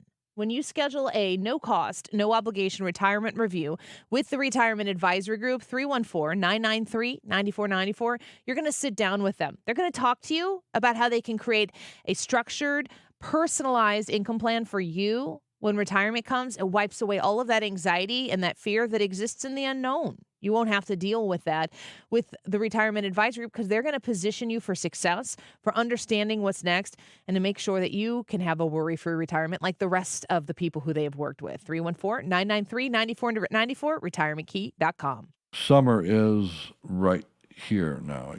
Summer starts June 21st, but let's just say summer started. I have to say, if you have not been proactive and scheduled your checkup to make sure your air conditioner is ready, that's fine, because I'll be honest with you. If I wasn't in the business, I wouldn't either. So if you haven't done it, if you haven't had it checked and it does break down, just save my number in your phone. Not while you're driving, but when you stop or when you're at that light or when that really, really slow driver is in front of you in the passing lane, that's the perfect time to save my number. Call me. It's Bart Inman. One easy number. The easiest of all numbers for Missouri and Illinois. It is 314-293-2600. Or on the internet, it's bartinman.com. That is Bart with a B, Inman with an I.com. We all hear the radio ads about the IRS. They tell you to be afraid, to be scared, and they try to frighten you into calling. I'm not here to do that. Tax Relief Advocates is different. TRA is here to tell you that if you owe money to the IRS, whether it's $5,000, $50,000, or $500,000, we have a solution. It doesn't matter if you're sitting in your car, at work, or with your kids. No matter where you are, call now. 800-575-6986. Don't lose hope. TRA can eliminate or reduce what you owe to the IRS. Generous programs are now available that can give you a fresh start. Our passion is taxes and helping individuals fix their IRS problems. We have over 1,000 5-star reviews on Google and an A+ with the Better Business Bureau. You don't need to be afraid of the IRS any longer. End your tax nightmare today by visiting us online at TRA.com or call 800-575-6986. That's 800-575-6986. Tax Relief Advocates. Real solutions for real people. You're listening to the Annie Fry Show live from the Air Comfort Service Heating, Cooling, and Insulation Studio. 9 out of 10 homes are under-insulated. Keep the air you're paying to heat where it should be with 15% off attic insulation. For a free estimate on attic insulation, visit aircomfortservice.com. Who are you voting for in the Missouri governor's primary? Join me, Annie Fry, for the Republican Governors Forum on July 11th. Register for this free event presented by the Republican Central Committee of St. Louis County at 971talk.com/events.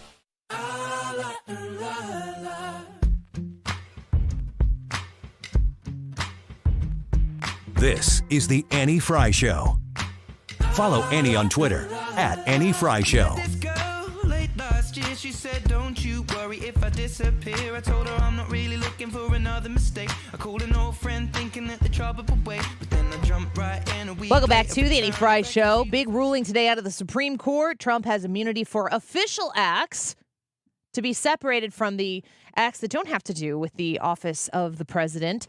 No immunity there. But anything that has to do with his presidency, same goes for Joe Biden or anybody else who is a president, that the president does have immunity for those official acts. And they also stated in their opinion that there will not be an assumption or they will not dig into intent on the actions that are in the purview of the presidency, which I think is an interesting way to look at the mindset of a lot of these people who have brought in this lawfare against Donald Trump. Brad, when the Supreme Court comes out and says, we're not going to assume, if, for instance, what we heard Mike Davis say, I think Cully Stimson said this in the 11 o'clock hour as well.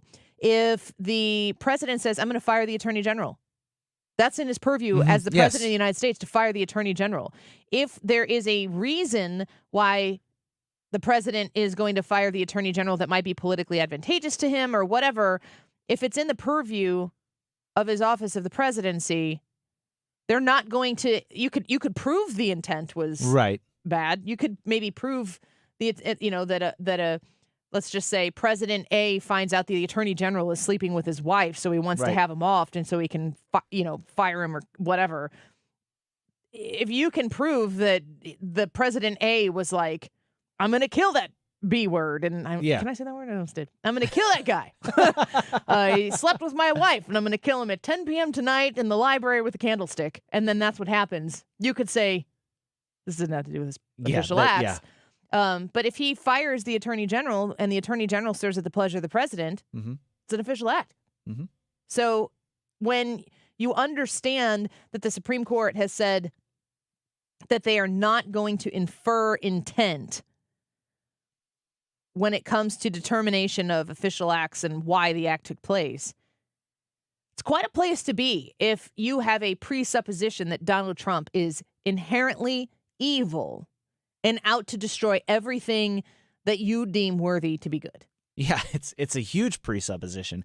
And like he said, you can't presume this because the president has to be able to execute the office of the president.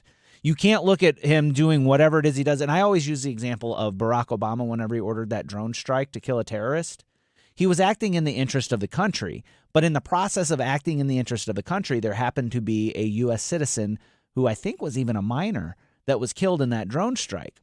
Now, what you can't have is if you've got a terrorist leader, somebody that's a direct threat to the United States, and you as president have the opportunity to take that terrorist out and prevent an attack on the United States or whatever, you can't sit there and go, but what if there is somebody that shouldn't be hit in the side of that, as collateral? I don't want to get prosecuted after I become, a citizen again. So you need your president to act accordingly with the information that he's given, and you can't look at it and say he was definitely trying to do that, let's charge him for murder. So because he was acting in, the capacity as president. he has to be able to have that sort of immunity. Today's ruling to me makes total sense. I mean, I was never like, no, when you're president, you shouldn't get complete blanket immunity. We don't want somebody just running around doing whatever they want just because, title president. But if you're acting in your capacity as president, you need to have a modicum of immunity.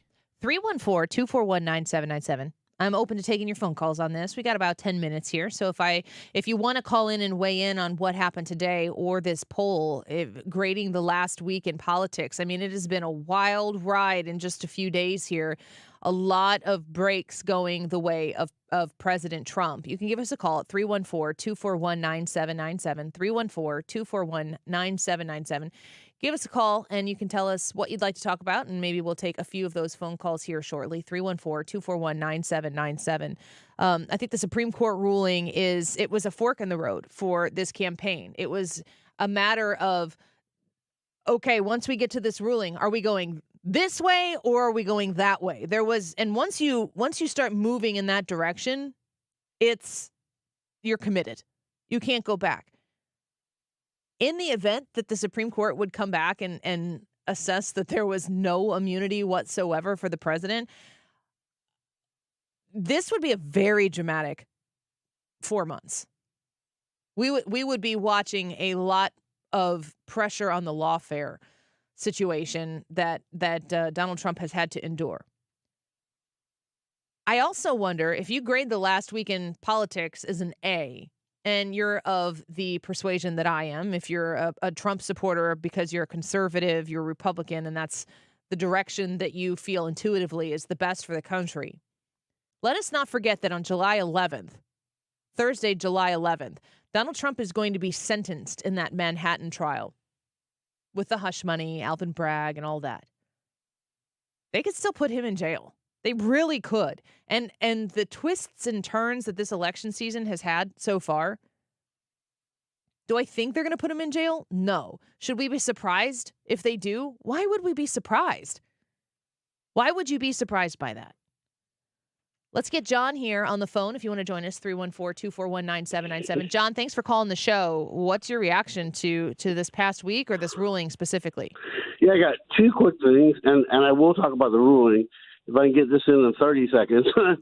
An interesting thing about they had the Presidential Greatness Project survey from 2024 from the American Political Science Association. These are scholars of presidents. It surprised me. The conservatives rated Trump at number 43 out of 45 as second from the bottom of worst, the conservatives. Clinton was number 10. Obama 13, Carter 20, Biden 30, Trump way down to 43. The Republicans were a little better. Clinton 10, Obama 15, Carter 27, Biden 30, and Trump way down to 41. But anyway, about the ruling, which is more important than all that, that's, yeah, what's your thought on the ruling? John, go ahead. More important. I'm afraid of some of it. Let's say, because Trump already said he wants to shoot, that he said he's going to do this, shoot shoplifters, death penalty to drug dealers and drug possessors. And then he said he wants to not only the shoplifters and the drugs, there was another one. I can't find it now. I wrote it. John, I'm sorry. I got to move on. I do not know what you're talking about. Ken, let's go to you. On the ruling, what do you think about today? So, I'm in favor of it. I think it's the only thing that makes common sense. The alternative is that the president has no immunity, because all they said is he has partial immunity. Yeah, it's an official act, which is a separation of the idea that he could go do whatever it is that he wants and get away with it. But I do have a comment for Van Jones and for Democrats who think that Trump will be a dictator. This ruling actually keeps Trump from being a dictator, because the attorney that Biden sent from Washington to New York for that New York case, that he could be prosecuted for that, possibly, potentially, if it were not for this ruling. With this ruling, that automatically makes it a function of his service as president. Ken, thank you for the phone call. I appreciate it.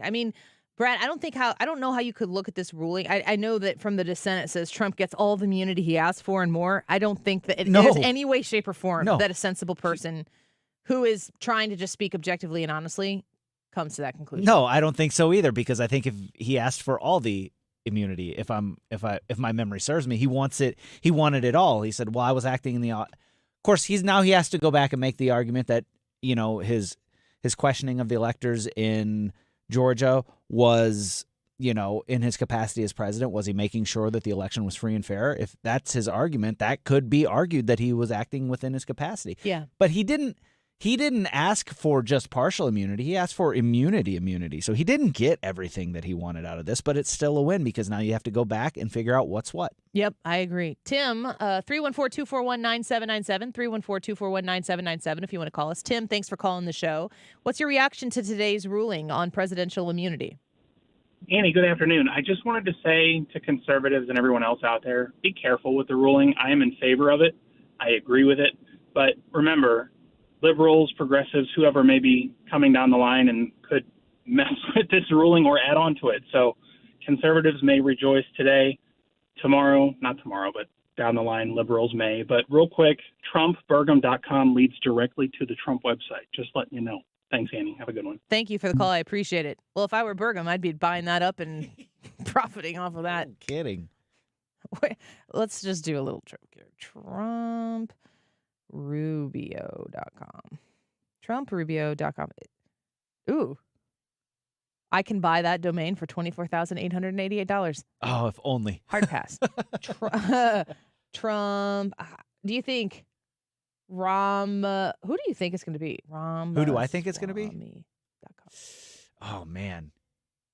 I'm trying to think of, because way back when they said whoever he picks is going to be somebody that he believes can carry on MAGA. And it's got to be somebody younger with more of a voice, is kind of was the speculation. I don't think Burgum's that guy. So TrumpVance.com is taken. It doesn't go to anything. Trump Ramaswamy is registered but not active. They're all that way. Not to mention Trump, Burgum. I think, is that our Burgum caller? Is that the same guy who's called in before and been like, how do you spell Burgum? See, this is the problem. Doug. B-U-R. I spelled it the wrong way. I'm like, it does not. Wait a tick. TrumpBurgum.com goes to secure.winred.com. So, yeah, that goes straight there. I don't think that the vice presidential candidate is going to be announced until they need to shift the story. They need to recapture the news cycle. And in this moment right now, going back to the YouTube live chat poll, grade the last week in politics. How do you feel about the last week in politics? Depending on where you sit on the aisle, I would assume that your grade is going to be quite different. But there might be people, like the last caller was saying, everybody be cautious, be careful with what we're experiencing right now. Don't get too excited. Donald Trump is 10 days away from sentencing. He could get jail time in 10 days. Does that help or hurt him? At this point, I think it helps him. It's more proof positive of what he's alleging is taking place, but it's terrible for the country. It's awful. I don't understand. I really don't understand why anybody that's in the middle that doesn't I know why those that believe that Donald Trump is evil and is the devil, I know why they believe he needs to go to prison. They knew he needed to go to prison before there was a crime for him to go to prison over. They're like, that man belongs in jail. And it was then, from that point on, for that group, it was just a search for that. But I don't know how anybody who's just a normal person who really is just not paying a whole lot of attention would look at this and go, I don't understand why they're putting him in jail. Well, that's a twofold thing, because if you're not paying attention and you get the prevailing characterization of who Donald Trump is, they very successfully characterize him as somebody who's a philanderer, who is an evil person, who is just out for himself, who is kind of sociopathically unpredictable, and then he's a liar. That has been the successful narrative so far. And I really feel like the debate last week was the first time that the country collectively at the same time went, what's going on with this guy? Many people knew it. I said this last week, and this is, to me, the most offensive thing about the Joe Biden fiasco is that after one night, I mean, if you saw the utter meltdown that was the left-wing media after the debate, Van Jones, tears welling up in his eyes. I think Van Jones is a genuine guy.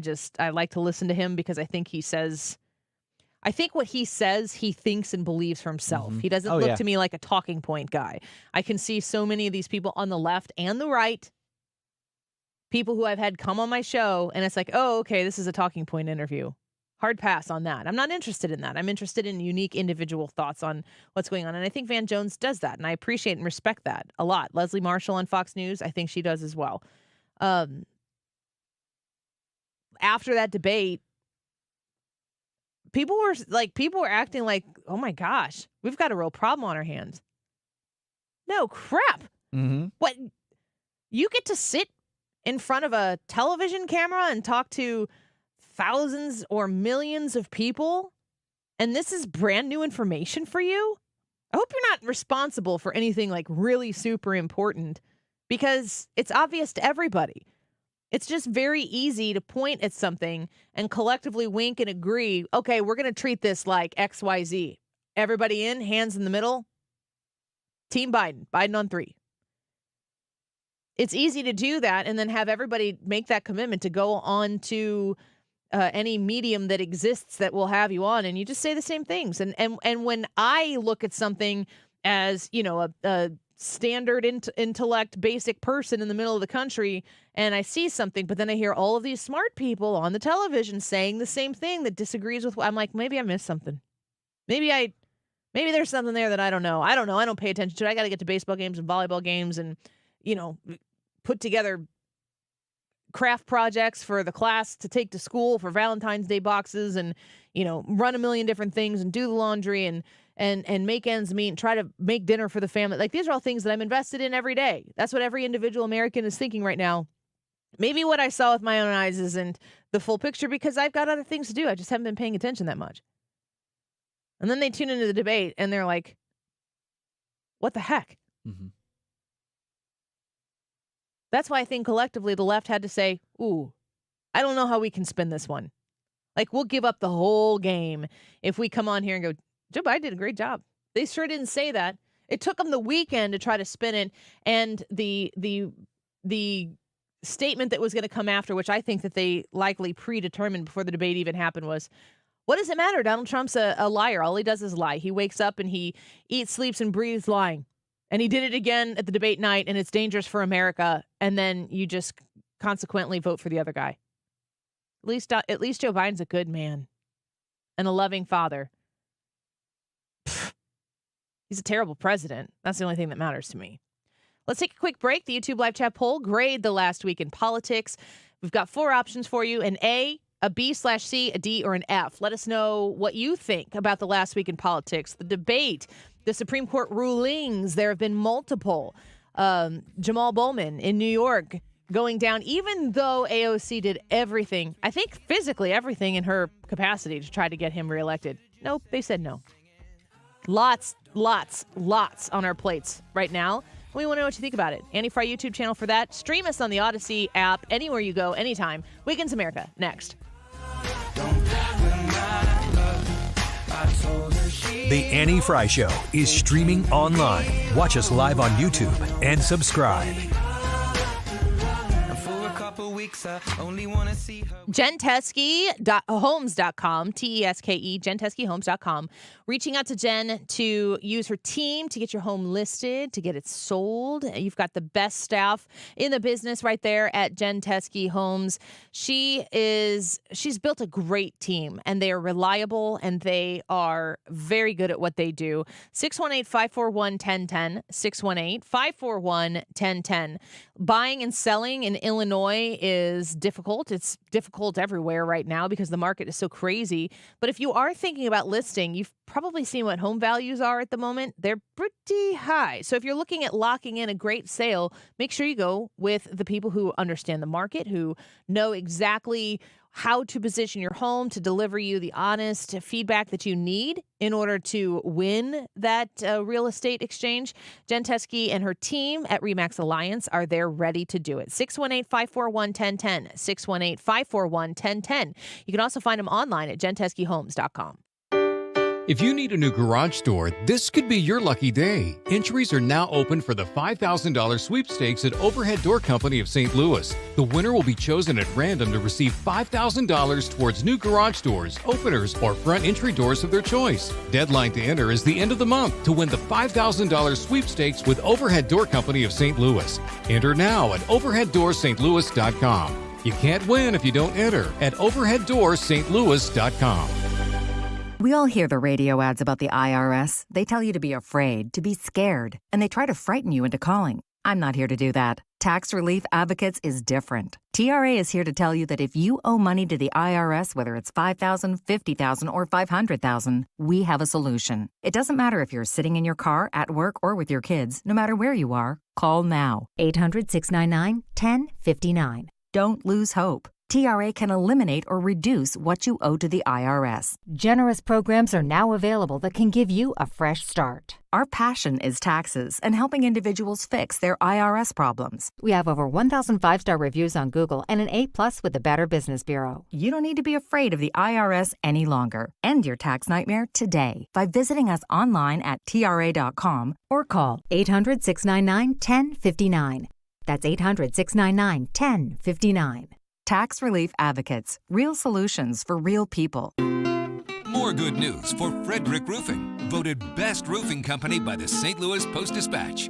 For a hole in your roof or a whole new roof, Frederick Roofing. 314-645-2000. Are you ready to grade the last week in politics? Because that is what we're asking you to do today. You have four choices: A, B/C, that's one choice, or D or an F. How was the last week in politics, do you think? It's the Annie Fry YouTube live chat poll. 1246, this time check is sponsored by Jerry Kelly Heating and Air Conditioning. It's time for a $98 AC tune-up.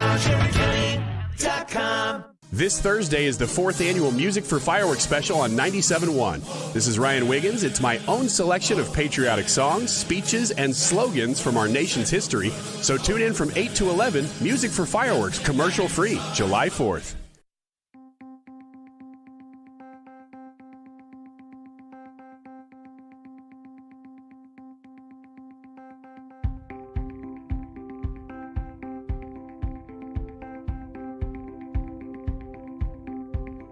This is the Annie Fry Show. Follow Annie on Twitter at Annie Fry Show. Is this just an illusion that I made inside my head to get me by? 20 years in debt, 20 years in the government, 20 years can never get me by. Welcome back to the Annie Fry Show. A huge day, ruling from the Supreme Court coming out today. I think it's the final day. This should be it. Trump has immunity for his official acts as president. Not complete unity, but he does enjoy substantial immunity for anything that he has done in his official acts. And that doesn't just apply to Trump. It's to the office of the president. So it's a very important ruling today. 6-3 decision. And we'll talk a little bit more about that throughout the course of the show. Let's do Wiggins America. Wiggins! Monday Roundup! Yeah! This here's the wildest ride in the wilderness! I really don't blame you if you haven't heard these stories, because there have been some pretty big headlines lately that have superseded these. Let's get to what matters, though. So, okay, well, that's fine. Let's get to these stories, which clearly are maybe not headline like page A news, but they very much matter. They impact you. How about this one? What page would they be on? Page about 12. Here's this one first. Nearly 71 million people expected to travel over this week. So that is up about 3 million more people than usual. So if you are headed out this week, just know that you might be facing some pretty bad traffic. They give some advice on the traffic. I think this is good advice, okay? There's some other advice in here that's a little questionable. But this advice is that if you are going to be driving for your travel, today is your best option to travel. By Gotta go. All right. See ya. If you leave any day other than today, the best time to drive will be in the morning before 10 a.m. because traffic will be, and obviously this is going to affect the bigger city centers more than if you're driving across rural Indiana. But the worst traffic delays. What do you got against rural Indiana? Nothing. I actually love it. I love their traffic. That's what I'm saying. Worst traffic delays will be on Wednesday, July 3rd, and then Sunday, July 7th, as people are returning from the holiday. Now, Great. AAA is giving you a few tips on how to handle. It's the first one to have AAA. Yeah, it should be. They say, first of all, make a checklist ensuring you have everything you need, like jumper cables, first aid, snacks, and water can be crucial if you run into a serious situation on the road. If you're flying, their advice is even better. Get to the airport well before your ticketed departure time. Check in with your airline to check your bags and prepare for the security checkpoint. Super helpful. You're welcome. Is this our first time ever moving out of the 618-314-630? Possibly. Okay. Now, if there's somebody listening who they've never flown in the last 30 years, just know it takes a little longer to get through security than it did in the 90s. And that's where, there it goes. Very, very good delay there. All right, next one. DeSantis has signed a bill. Now, this is free Florida. Keep in mind, DeSantis has signed a bill making it illegal to release balloons. House Bill 321 makes it unlawful for any person or organization to organize or intentionally cause the release of balloons. So, just say you did it by accident. No. Florida has an incredibly important natural habitat for animals, not to mention the fact that they're surrounded by water on 3 different places. The consequence of, the balloons do come back down. Mm-hmm. Are they the only state that's done this? I bet they're not. I don't know if they are the only one. It just says that the bill was filed in November and hit DeSantis' desk just a month or so ago. And he has just signed it. Thinking it's a bad one? Like what? Why? No, it's just that they're hitting him on. It's funny because they're hitting him on. Oh, I thought you were the free state. However, should we be able to dump our trash into the Everglades and be like, we're free, America? That's the picture that the left likes to paint of us. Like, it's like, oh, hey, Chevron deference. They just want to ruin the entire country. And it's like, no, we just want the country to abide by the Constitution. It's okay to make laws to prevent pollution. It's amazing the environmental narrative out there. Yeah. Because this really does kind of fly in the face of that. That's the first thing I thought of too. Is like, it's the Everglades. You got water everywhere. I'm sure having a bunch of plastic flying through the air and then falling wherever it may is not good for those environments. Sea turtles and choking on balloons and all sorts of, that's not a great thing. Several states have passed legislation to ban or limit this activity. California, Connecticut, Florida, and Tennessee. Within the past few years, Maine, Maryland, and Virginia have followed suit. I don't really think it's a red-blue thing. Doesn't sound like it. All right, be careful with your lawn chairs. About 70,000 lawn chairs are being recalled after 2 people suffered partial finger amputations while using them. This recall is for brands called Newport Aluminum Chases and Teak Chases, which have backrests that apparently can unexpectedly descend with force, and they have already caused finger amputations. Yikes. Can you imagine the force with which you would have to fall? I guess you're like kind of sitting like this and you hold it. It's going to sound weird, but I heard that all the same amount of force that it takes to bite through a carrot is what it takes to bite through a finger. That is weird. Where did you hear that? This is the internet.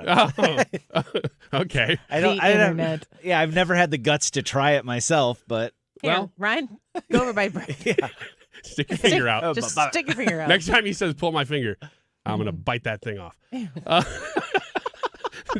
This is a question I have for you, though, because I never thought about how much in the last 5-6 years I have invested in lawn chairs. This was not a thing when I was younger.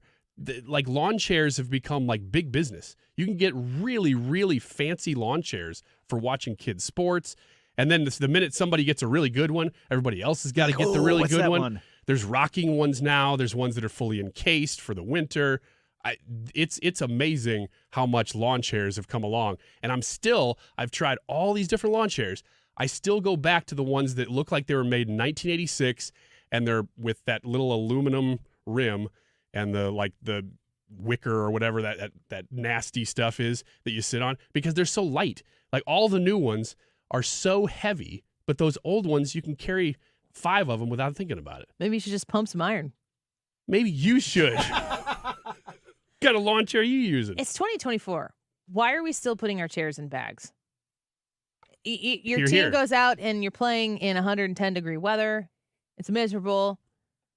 Your team gets spanked, or the umpire made you mad or something like that. You're leaving the field, and they're like, life is like, one more thing. Put that chair in that bag. The bag wins every time. Most of you have quit on the bag. You bought a bag chair that doesn't even go in the bag anymore because the bag just ticks you off every time you try to put the chair in the freaking bag. There's got to be a better way. The bag chairs are terrible. I hate them. Just attach the carrying handle directly to the chair. Thank you. Somehow make it real easy. One little strap around it, something like that. You wouldn't even have to put it around it. You could just pop it right to the frame, and whenever you fold it up, bang, there's your carrying handle. My favorite chair that I have has handles on each side of the chair, and it just folds up, put handle there. Perfect. It got damaged in transport because we have to take all the baseball things, so I have to use my other bag chair, and every time I think, why am I even putting this bag in the chair? And the only reason you're putting the bag on the chair is because the bag has a strap, and you're carrying a million other things. Yep. It's infuriating. Do you have a canopy yet? A what? A canopy on your chair?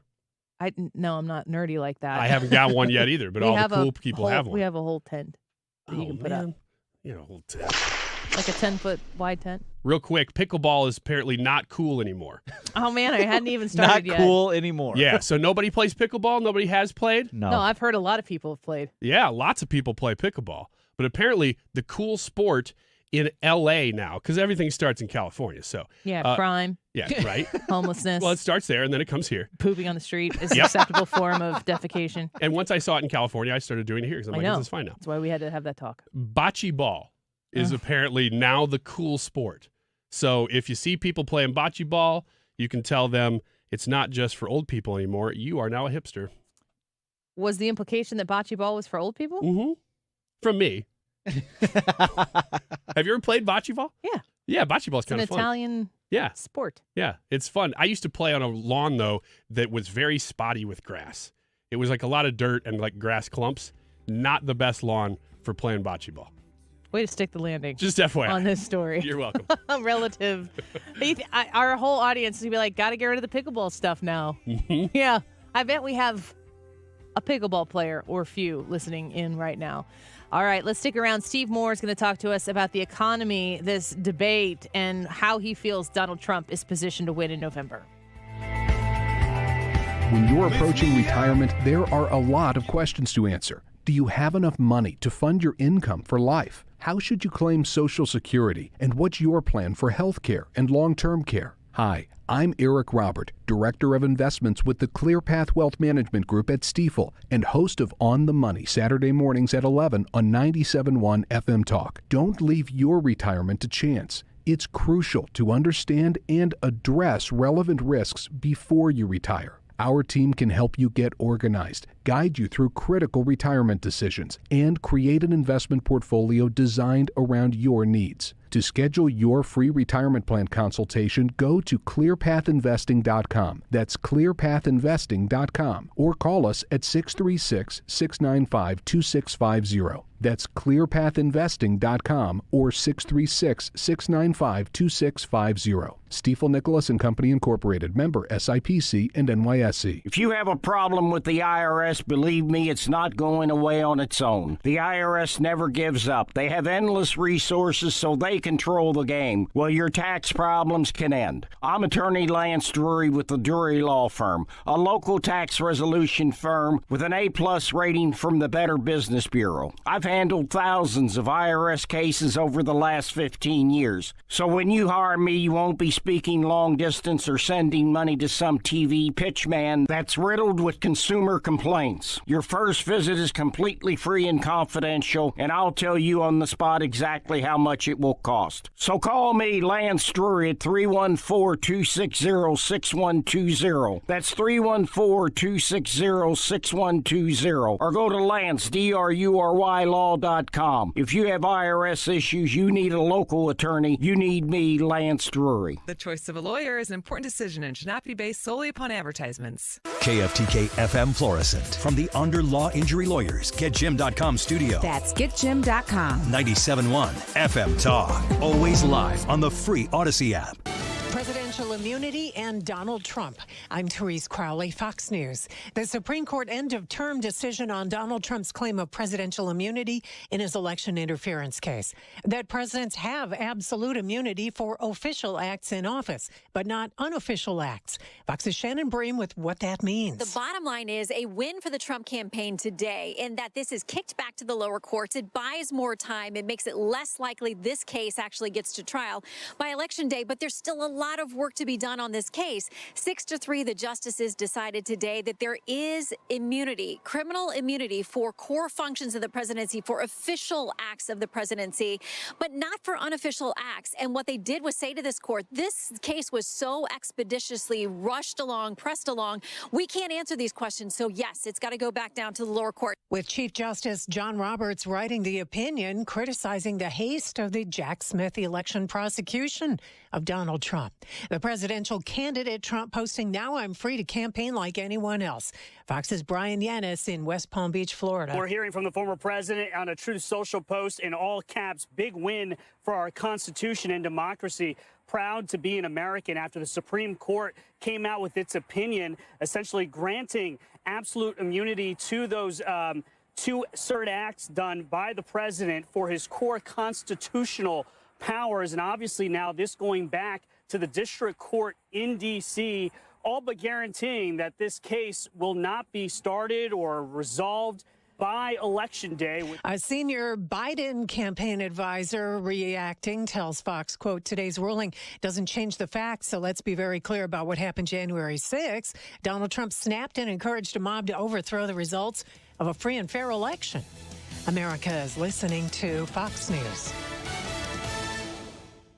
Eric was way behind on his taxes. I owed a lot of money to the IRS, almost $15,000. I tried to make payments. The IRS wasn't satisfied with Eric's efforts, so they came after him full force. They're coming to put a lien and a hold on all my income, my home, my car. I was just overwhelmed at what to do. Then Eric called Optima Tax Relief. When Optima Tax got involved, the calls would stop, the threats would stop. It was easy like 1, 2, 3. Optima Tax Relief is A+ rated by the Better Business Bureau, and their team of expert tax professionals took care of Eric's problem. I owe $15,000, and now my debt is clean. I don't owe anything. Take Eric's advice. If you have a tax problem, you need to call Optima Tax now. Call Optima Tax Relief for a free consultation. Call 800-968-9022. 800-968-9022. 800-968-9022.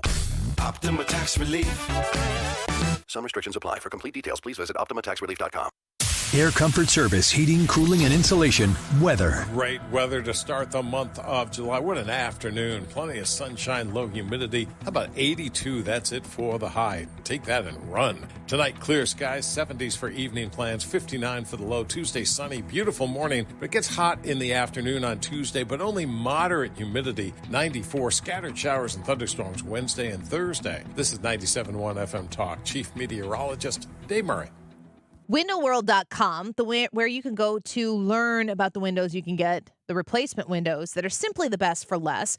If you call them at 314-993-1800, 314-993-1800, make sure you ask them about the ability to get up to 36 months same as cash financing for qualified individuals. This is a great way to complete the job, to finish the project, to get to the bottom of those leaky windows. They're unsightly. They're not insulating your home and the energy you're paying to heat and cool inside your house. You need replacements. You've known this for a while, but they have maybe been without your reach.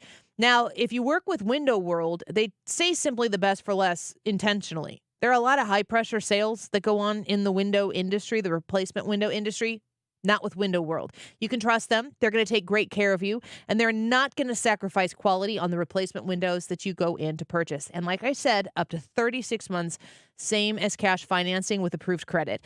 314-993-1800, 314-993-1800. Simply the best for less, windowworld.com.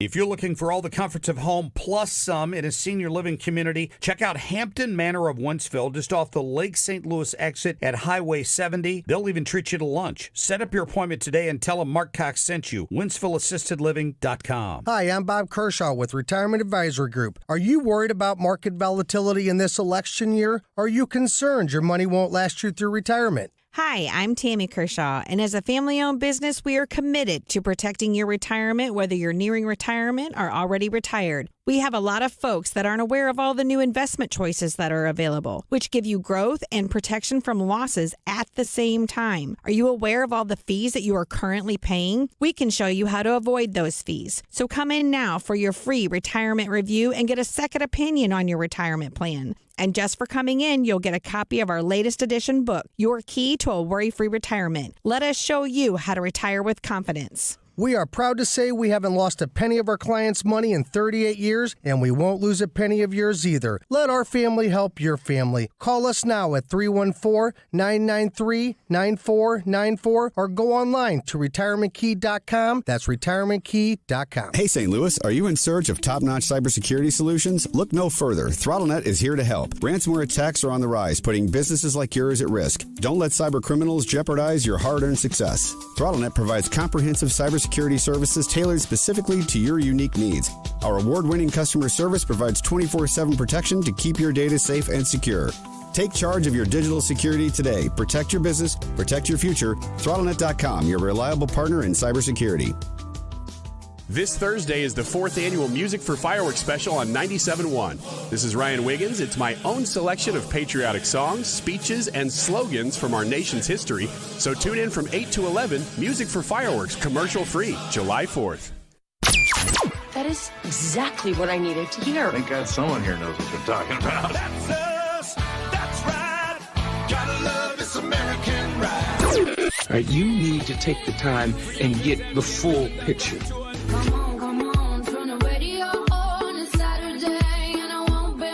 Don't get me wrong, I love the ladies. I mean, they rev my engine, but they don't belong in the newsroom. It is Anchor Man, not Anchor Lady. What do you want from me? I'm not America's sweetheart. Goodness sake, kid. Keep your voice down. Your father's listening to the radio. I'm not America's sweetheart. This is the Annie Fry Show.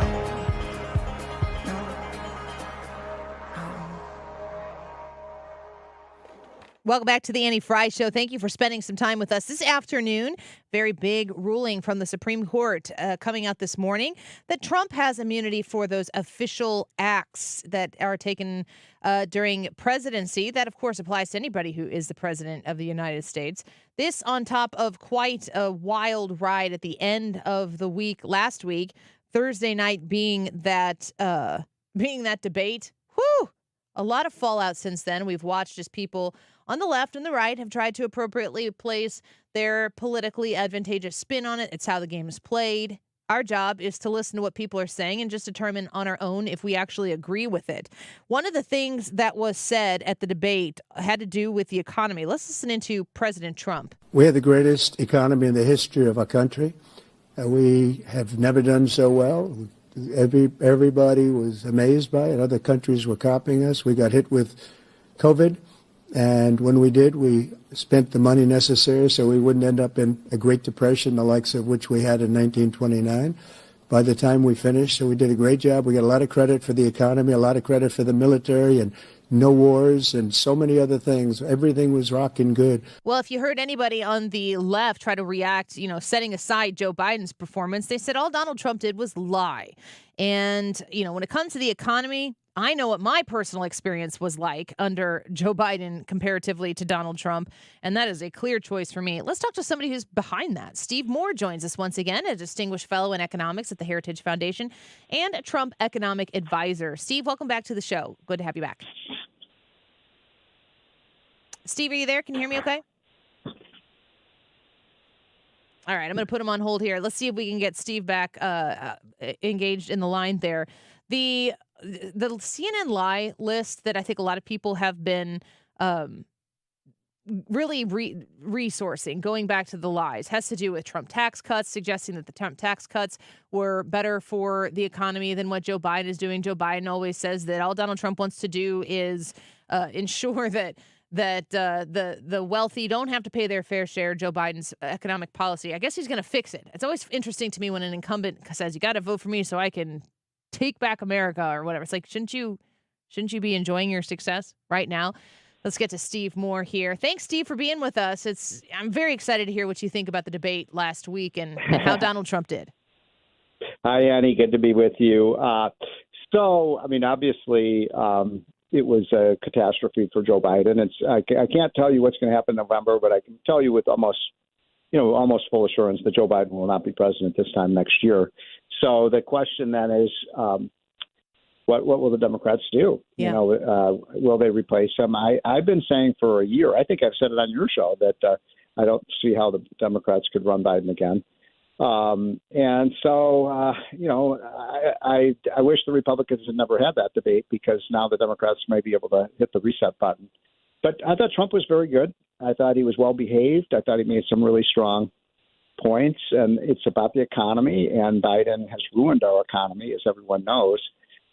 Massive deficits, massive inflation, a border out of control. And by the way, I thought it was strange that Biden didn't even have any response to this stuff. Trump would say, you lost control of the border. You have massive inflation. You've run up our debt. Incomes are falling. And he did. I thought he would be better prepared with some answers, but he had no answers. Yeah. I don't. I said this on my show multiple times, but I don't think the Democrats wanted him to be the nominee, and I thought that it was a little bit of a sabotage to let him go out. Especially, I think it was a setup. I think Republicans were dumb they should have waited till after the convention to have this debate. But we'll see how this all unfolds. They may try to go with Gavin Newsom. He's the governor of California, but my gosh, then the campaign is just, you want America to look like California is a disaster. They may go with Kamala. And, Kamala is very unpopular for a lot of reasons. She was in control of the border. She didn't do too good a job of that. But even Kamala would be an improvement over Biden, because at least she can get out intelligible sentences. And so, but look, Trump is on a roll right now. He's been fantastic. I was there with him when he gave his remarks at the Business Roundtable meeting with all the 75 CEOs. He was, on top of his game. The CEOs, many of whom back in 2016, almost all of them endorsed Hillary, but they seem to very, very much favor Trump, because Trump is pro-business, pro-jobs, pro-America. I think about, is it Trump Biden? Is it Trump somebody else? Is Donald Trump going to be in jail? Are we going to get a sentencing here in 10 days? After the decision that came out by the court, which gives him immunity for a lot of these supposed crimes, and they're not even going to be able to prosecute him until after the election now. So I don't think that's going to be a big issue going forward. And, I thought it was such a low blow when Biden called him a convicted criminal, a felon. Yeah. Here's Biden, who has done so many illegal things, and Biden's not the one with the conviction. It's Trump. But having been around Trump a good deal the last few weeks, it's clear to me that he's ready to go. Well, I think to myself, it really doesn't matter who the opponent is on the other side, especially when it comes to the economy. Wouldn't you say that Donald Trump's economic plan in the first term speaks for itself, and there's some pretty quick remedies that can be put into play to give the economy back to the American people in a second term? I sure would, and I'd say that, I'm writing a book right now called Trumponomics 2.0 about all I got to run in a minute because I got to jump on Fox. But Sure. I'll say this: that if you just put his agenda versus his record against Biden's, it's not even a contest. Yeah. Yeah. It really isn't. They understand. Americans understand that, and it's pretty clear. We'll let you go. We'll see you on Fox. We appreciate you being with us today. All right. Thanks, Annie. Have a great week. You as well. And happy 4th of July. Yes. Happy Independence Day to you as well. Steve Moore, Distinguished Fellow in Economics at the Heritage Foundation, a Trump economic advisor as well. There are several guests that we have on this show that we are always kind of dancing in between their big Fox hits. And so we appreciate when they still are willing to work us in because it's a busy schedule that they keep. And Steve Moore, he always makes time for you. He values being able to come talk to you through this mechanism here. So we're grateful for it. I'm trying to think of anything, Brad, last week at that debate. Like, what was the point that Joe Biden drove home that would make a voter who was listening, a taxpayer listening, go, I'm going to vote for him? There was nothing in the debate.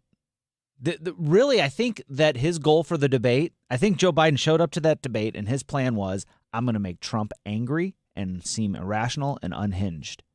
And he couldn't do it. And when he couldn't do it, he didn't have any substance to go along with it. Because you can't really, if you're Joe Biden, you can't go, hey, Bidenomics, look at the economy. It's doing great. He did try to throw statistics out there, and he flubbed every single one of them. Yeah. I mean, and like, if you're... I'm going to use the term gaslight because that's essentially what he's doing by trying to say, hey, I know that you can't afford to make ends meet, but the economy's better than ever, and that's just your perception of it. That's gaslighting. He's lying about the economy. But if you're going to try to gaslight the American people, you are going to need to deliver statistics that make your point, and you're going to need to be able to do that coherently. And he was nowhere near any of that, and so he just sounded lost the whole time. What do you make of the people saying repeatedly that all Donald Trump did was lie? I've listened to the whole debate twice. The first time I was at the debate watch party and had a lot going on and was able to listen and participate and everything, but I went and watched the replay that night because I'm a nerd, and I was more impressed with Donald Trump's patience the second time around. Mm-hmm. And the points that he made, I appreciated on many, many cases. Like the abortion one, that's one that they said that's one of the lies that are cited by Donald Trump. They said that Donald Trump lied that the Democrats want to make abortion legal after birth. What Donald Trump said in the debate was that the left, which you can source directly to two places off the top of my head, in Virginia with Governor Northam, who was asked in a radio show of all places. So what happens if there's an abortion and this phrase just makes me vomit in my mouth, but the abortion isn't successful? Well, what happens if an abortion isn't successful? Well, then the baby is born alive. Yeah. Then the baby is outside of the womb and alive, because a successful abortion means dead baby. That's just the scientific terms of the matter. So Northam was asked about whether or what should happen in that situation.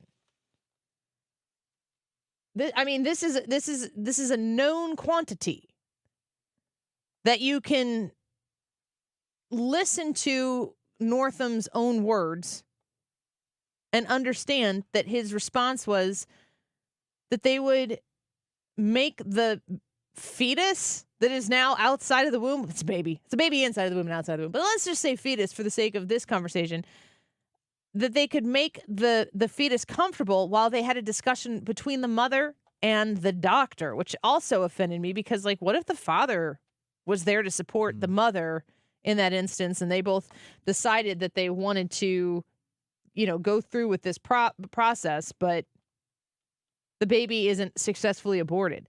They said they'd make the fetus comfortable while the mother and the doctor decided what to do next. How many options do you have? What are the choices? And then you go over to California where they wrote a law that was talking about, I think it was talking about the fourth trimester or something like that. But the wording on the law and the legislation was so vague. It left open this possibility that if there were a botched abortion and the baby was born alive, that you could, take care of things. And then they rewrote some of that legislation so that it wouldn't be as openly permitted the way the original legislation was written. So to suggest, I mean, there's more substance and fact behind the allegation that, yeah, the left dabbles in killing babies outside of the womb. Mm-hmm. They certainly factually do. Now, when Trump says something like that, and he says it in a way that is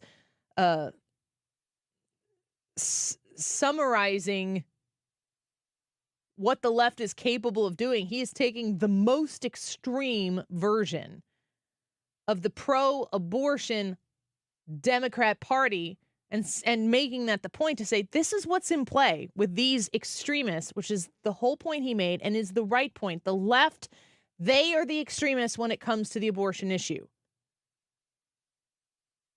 Nobody's talking today about the fact that if you're somebody who is a single issue voter on abortion, that Donald Trump's answer actually did not satisfy a lot of those people who want to look at Donald Trump as, you know, if you're a Republican, then you should be against anything ever that has anything to do with abortion. And he made his whole first part of his statement essentially surrounding the instances where abortion is okay and understanding and really like doing the Pontius Pilate thing, which is the Federalist thing to do, to say it's a state issue.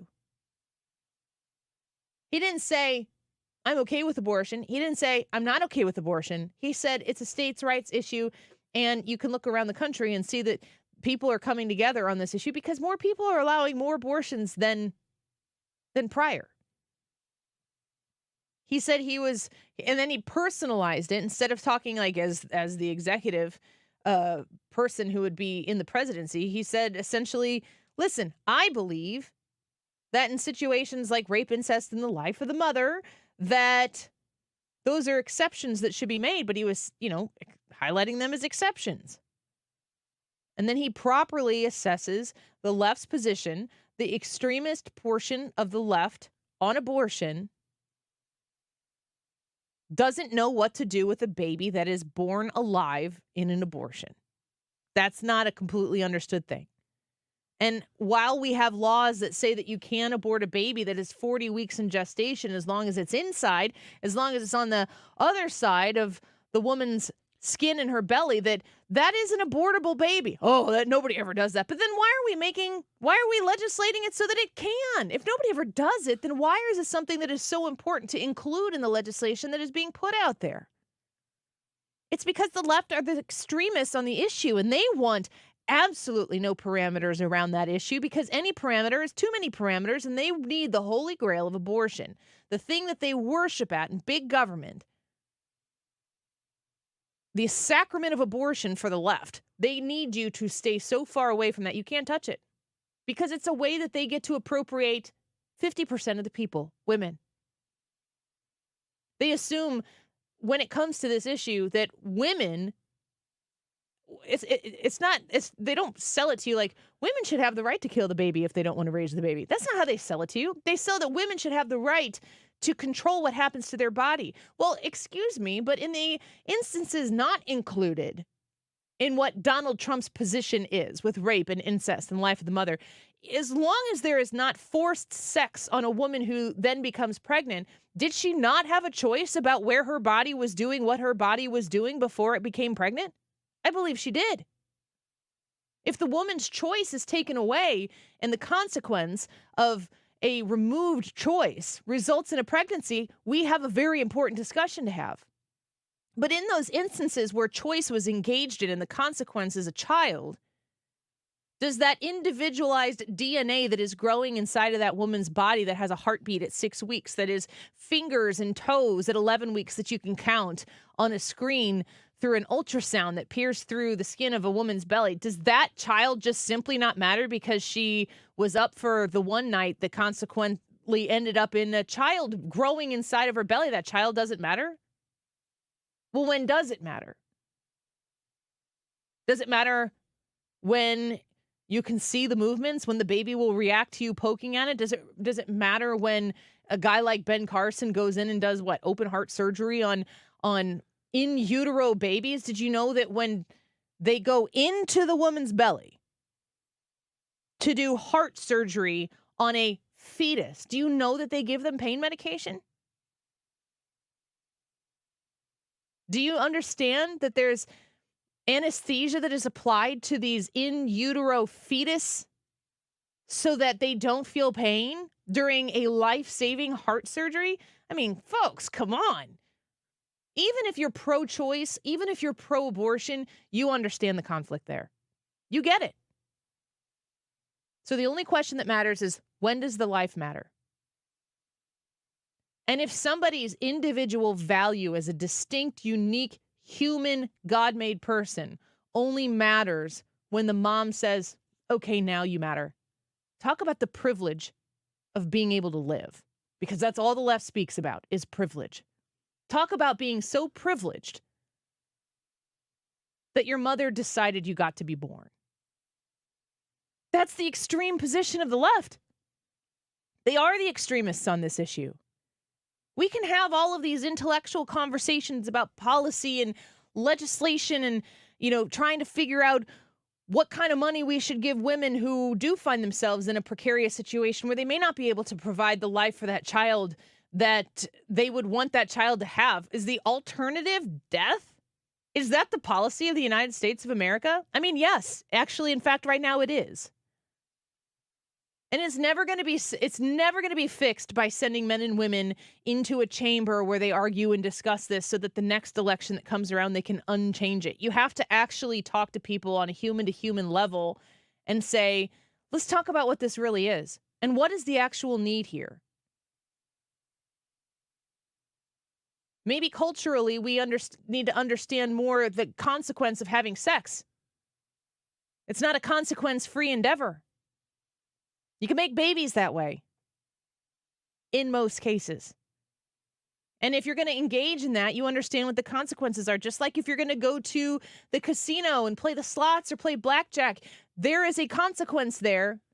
Good consequences and bad consequences. But when you play, you know that you're gambling. You know there are risks. You don't just make it so that you go to the casino and nobody ever loses. That's not right. That's not the way it works. It actually can't function if you make it so that that's the way it works. Every decision that we make in life has consequences. But this one, we're willing to kill over making sure that women fear losing control of their own bodies and men are too scared to stand up to say anything about it. That's why it's the sacrament. Because they can control you. They can control what you say, not what you think, because you still feel it in your head and in your heart and in your gut. You still know. But if they can keep you quiet about it or angry and loud about it, they win. Let's take a quick break. Let's get the results, or not the results. Let's get some thoughts on today's YouTube live chat poll. Grade the last week in politics. Do you give them an A? Was it an A week? Or a B/C? So it's basically just saying, yeah, it's a passing grade. Or a D or an F if you go to the Any Fry YouTube live broadcast. You go vote right there. And tell us why you voted the way you did. Let's see here. I have Dirk. He said, I selected D. It was just a bad look for us last week. Do you know more details on that, Dirk? Let's take a quick break. We'll be right back. This is the Annie Fry Show. Find the podcast, on-demand audio, and more at 971talk.com/Annie. All right, if you're shopping for a car, go to CassonsSons.com. That's CassonsSons.com. Cassons and Sons, Chrysler, Dodge, Jeep, and Ram. Driving a Chrysler Pacifica that I purchased from them in 2019. My husband drives a Jeep Grand Cherokee. Beautiful car. Love how they differentiate from one another, but accommodate my family. And I was very much so grateful to be partnered with wonderful salespeople at Cassons. They don't feel like salespeople. They kind of feel like helpers. They feel like people who are going to listen to what you're trying to accomplish and guide you through the buying process so you get the situation that's best for you. That's why Cassons has some very long-term sales individuals who help match you with the right vehicle for you, who work hard to get you a great price on these vehicles. Don't try to, play games with you and try to win the game. It's not sleazy. It's not slick. It's just good. And I'm somebody who has experienced that twice, myself 3 times, actually. I bought 3 cars from them. I encourage you to consider Cassens & Sons Chrysler, Dodge, Jeep, and Ram. If you are looking to purchase a vehicle, a 2023 Challenger GT right now, a lease for 42 months, 0 down, $399 a month, tax, title, and license not included, a great place to start. Get all the details by calling them at 618-800-2712, 618-800-2712, online at cassensons.com. When you have Rhino Shield on your house, it does a couple of things for you. It beautifies the house, and it protects it from the harshest elements. And boy, do we see those here in the greater St. Louis area. You get instant curb appeal. It will stick to anything. Rhino Shield is the answer, no matter whether you're painting a home or a church or a business or a condo, because it's 100% waterproof. It takes care of the outdoor maintenance on whatever is on the outside of your home. The brick, the block, aluminum, steel, stucco. They can put this on with the 2 to 3 coat process. They're there about a week, and they do a great job. A lot of businesses have done it in the area. Several Firestones have done that. Vantage Credit Union over the years. Harlan Packaging down in DeSoto. Call Darren today and schedule your free estimate. 877-25-RHINO. Easy to remember phone number. Or go online today at 877-25rhino.com. Jewels on Hampton and St. Louis Hills is paying some of the highest prices on gold, silver, diamonds, semi-precious colored stones, coins, flatware, and fine watches on site. Jewels on Hampton is a premier jeweler featuring Alvanza's jewel art designs with an exquisite selection of diamonds, semi-precious stone jewelry, and vintage watches. Their expert design team can restyle your jewelry to today's contemporary style. They also do jewelry and watch repair. Need extra cash? Jewels on Hampton is paying some of the highest prices on gold, silver, diamonds, semi-precious colored stones, coins, flatware, and fine watches. Bring in your collectibles and clocks and sports memorabilia and figurines too. Jewels on Hampton, 4506 Hampton, just 3 blocks south of Chippewa, and jewelsonhampton.com. Call them at 314-752-5000, 314-752-5000, and jewelsonhampton.com. Jewels on Hampton. You're listening to the Annie Fry Show live from the Air Comfort Service Heating, Cooling, and Insulation Studio. 9 out of 10 homes are under-insulated. Is yours? Did you know that there's an R value associated with insulation? To find out your R value or for free insulation estimate, visit aircomfortservice.com. St. Louis's home for conservative talk. The Mark Reardon Show. Monday afternoon, how badly was Joe Biden damaged by his debate performance last week? There's some new polling emerging. We're going to talk about it. Weekdays from 3 to 6 on 97.1 FM Talk.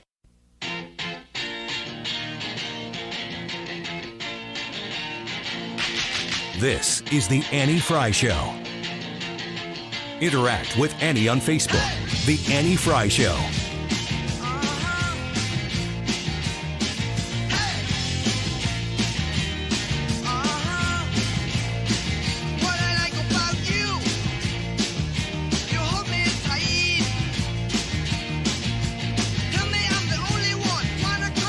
We do. You know, CBS News YouGov conducted some polling post-debate. We can compare it to the pre-debate numbers. And the bottom line, Alice, it's not any good. It's not any good. Look at this. Voters who say that Biden has the mental health to be president. It was just 35% pre-debate. Look where it's dropped to now post-debate, 27%. How about that he should be running for president? It was 37% pre-debate. It's now 28%. I have never seen numbers this bad for an incumbent president during my lifetime. I mean, that mental health to be president, just 27%. You might say, okay, you know, that's low, but a lot of people thought Biden was too old back in 2020. These numbers look nothing like this back in 2020. These numbers were bad already, and the truth is, Allison, they have gotten just considerably worse, even in just a few days after that first presidential debate. TNN's not okay. If I hear another one of these panels talking about bedwetting, okay. Have you heard it? Yeah. That's all they say. Yeah. They're like, listen, Democrats, we've always been bedwetters and whiners. And I'm like, what wow. What does that mean, though? Just utter panic. Yeah, okay. They're kind of like that little dog that sits Or in the corner and shakes. Maybe it's literal. I hadn't considered it. Possibility. It depends. Always a good depends joke. Yeah. Great job. About your bedwetting. How's it going? I Not to beat a dead horse here, but it depends. How about today? Last night was rough. I need to really get rid of the waterbed. I've had that since in the 80s, and man, like when you roll, it sloshes, and so in the back of your head, you're like, oh, I gotta pee. You ever have those dreams? You ever have those dreams where you're just going from one place to the next, trying to find a bathroom to use? Yes. Oh, yeah. I just had one of those dreams. I don't know. It's like late last week. And it was so stressful. Mm-hmm. And then you wake up and you're, gosh, that was stressful. You're like, oh my gosh, I got to pee. And then it takes me like halfway to the bathroom to be like, oh. Yeah. My body was that's what that was. Putting up all of its defenses. And you're just like in your dream, just trying to look for anywhere to pee. I guess those dreams might seem a little different for dudes than they do for girls, but. No. You do pee sitting down, so. Well, no, Brad, it's okay. No, you just that take it, was Ryan. the implication of what I was saying. For a guy to go find a place to urinate is a little bit simpler than for a woman to do it. No, not in my case. Because like you there said, you go. I pee sitting down. The problem is that I will, there's only so many stalls in a men's room. And so to pee sitting down, which is my preference, you have to sit in the urinal. You took it there. I don't know how these things work, so I'm just assuming you're telling the God's honest truth. There's a whole set of rules about urinal usage in the men's room. You don't face outward, that's one. You don't sit in it. That should be one. You don't sit in it, that's one. I'd rather you pee on the floor elsewhere than sitting in the urinal. Ugh. We got wipes and stuff. Is it a dream of a dude to have a urinal in your house? No. No? Oh, No. man, I've heard that from I feel like if I guys in my wanted one, life. I would just put one in. Yeah, and if you did, wouldn't you just do like one of those old-fashioned bush troughs or something? Stainless steel. Man, one of those old things. Throw a bucket of ice in there, and that's it. I think it goes back to childhood. I'm talking directly to Brad here. I'm just sort of keeping Annie out of my periphery. Yeah, I'm not even here. Yeah, going back to childhood, when you got to pee in the big kid When you thing, could reach it. When you could reach it, you Yes. knew you had accomplished. Yeah, it was like a rite of passage. I'm a big boy. Yeah, and that's what they were in the 80s. So that's pretty much why I'm still there. Annie? Yeah? Back to you. Steve Moore looks real worked up over your shoulder on Fox right now. Steve Moore is on Fox right now. It's a big deal to pee outside. Dudes love to pee outside. You got to be careful as an adult, I'll say that. As a kid, you can kind of get away with it. As a grown man, peeing outside, unless you're in downtown St. Louis, Ryan, it's looked upon poorly. Ryan, isn't it implied that the urination is taking place in God's country and not like on 159? Yeah, by the stoplight. By Sonic. Yeah, and usually it's on a golf course. When you do it, you do feel like, you know what, this is on natural. the golf course one time when we were golfing together? I won't say which one. I think you did. Did I? I don't remember. Oh, don't say where. We'll never. No, I don't think I did. Well, you did. Maybe I did because I remember looking and saying, "Oh, their bathrooms are right there," but the woods are right there. Like they were closer. I don't remember how I said that though. My point, men consider it a flex to urinate outdoors. We do, but I am different because I still sit. What a visual. Not only does he sit, it's on the green. Outside. What's that hole there for? Oh, there's a hole. I can hit that. Not with a golf ball. It said ball washer.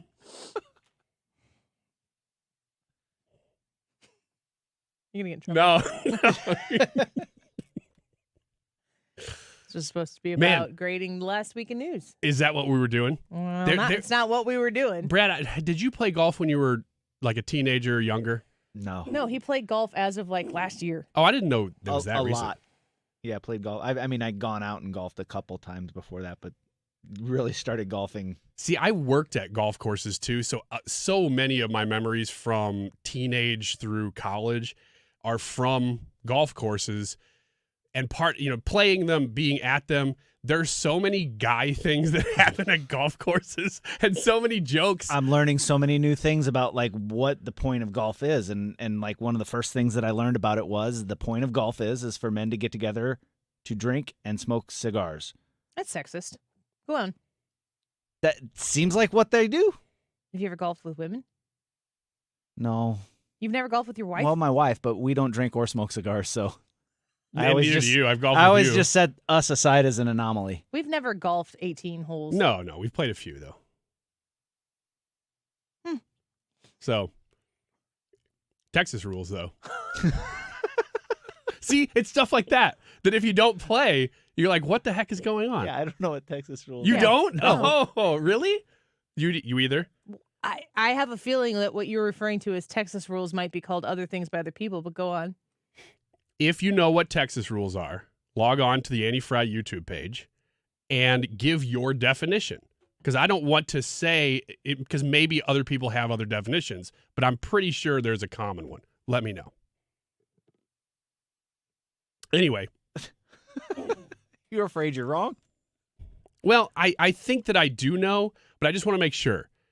This sounds like someone took you on a snipe hunt. Yeah. It's like a 9th green at 9 kind of thing. See, there are a lot of those things. Golf, man, there were jokes that so I used to be a cart boy at a lot of different golf courses. I think I worked at 4 different ones in my lifetime. And it was like the same couple jokes were the same ones that every golfer made when they came off. And the main one was, man, you guys, can you turn the heat down?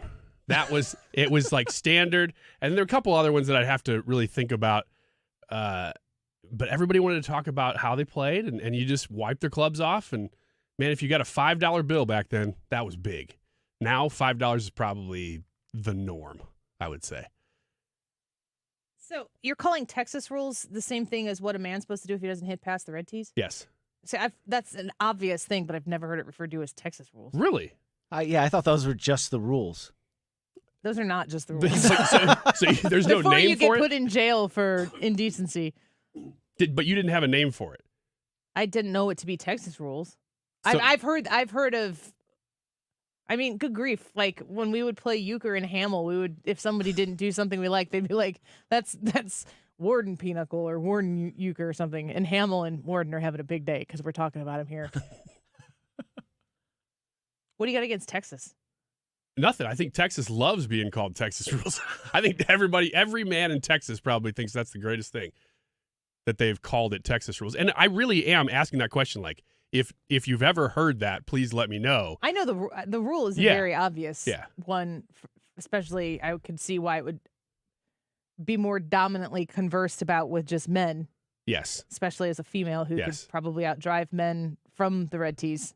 Yes. Although I think because of that, we did bring it up with you when we played. Well, are you saying that it's not about outdriving the woman? No. It's about hitting the ball past the red tees. Yes. If you don't hit the ball past the red tees, if you're playing from the men's tees, you have to play the rest of the hole. With your pants down. With your pants down. Again, I think you were taken on a snipe hunt. I do too. Have you ever done that? For the record, I have never seen anybody follow through with those rules. And if you do, it's a first-time golfer. And last-time golfer. They're never playing again. No kidding. Texas rules, huh? Yeah. Texas rules. Please. Why do you stick your tongue in your cheek while you say I don't know. It feels manly. It's like, yeah, Texas rules, you know? Like, why not Vermont rules? We just spent because it's Vermont, we just spent an entire segment talking about how I squat to pee, no matter where I am. And so I feel like I got to get a little redemption out of this segment and be like, yeah, Texas rules, you know? Like, something. You're going to say something with the gruff voice. You said you sit down to pee when you're on the golf course. I did. I embraced the joke, took it all the way. Yeah, you did. Well, I'm glad we answered that question. Yeah, you're welcome. Which I can't remember what the question, in fact, actually was. I don't either. So you want to talk about the poll when we come back? I really do. Grade the last week in politics, not including this last segment. We'll be right back. That's what I like about you. This is the Annie Fry Show. Follow Annie on Twitter @AnnieFryShow. When you go up now, jump around, think about you, go man. Yeah. Phone whispering in my ear. Tell me all the things that I want to hear, 'cause it's true. That's what I like about you. That's what I like about you. That's what I like about you. Hey, it's 6 months same as cash at the Diamond Shop. Go to Clayton, stop by and say hello to Tom and Mona and the whole team at the Diamond Shop. They're wonderful people. They are not high-pressure people. They want to help you find the perfect piece and the perfect budget for you, for what you're looking for when it comes to purchasing jewelry. Right now, 6 months, same as cash. If you were looking at buying something special, now is a great time to be thinking about those Christmas gifts when you can enjoy the 6 months, same as cash financing available at the Diamond Shop. You can visit them online at thediamondshop.net, thediamondshop.net, and check out all of the beautiful things that they have available for you. If you scroll down to the bottom of the homepage, you're going to be able to sign up to be a VIP, which is going to get you extra savings on many different purchases at the Diamond Shop. But you can visit them in Clayton as well. The Diamond Shop has been serving St. Louisans since 1910, and you're next. Go visit them in Clayton online at thediamondshop.net. Is your old garage door a real clunker? Overhead Door Company of St. Louis is paying cash for your clunkers now. They'll haul away your old garage door and give you instant credit towards the new insulated door. $200 for the first garage door and $100 for each additional door. Cash in your old opener, too. It's cash for clunkers now at Overhead Door Company of St. Louis. Convenient, free in-home estimates. Schedule online at overheaddoorsstlouis.com or call 314-781-5200. You want to retire soon, but everyone keeps telling you to wait until you're 65. After all, that's the age that you qualify for Medicare and you're close to full retirement age. I'm Marvin Mitchell, president of Compass Retirement Solutions. In my new book, Retire Early, The 9 Critical Decisions When Retiring Before 65, I discuss proper planning to help make early retirement possible. When to take Social Security, what to do with your 401k, health care, how to maximize retirement income, and much more.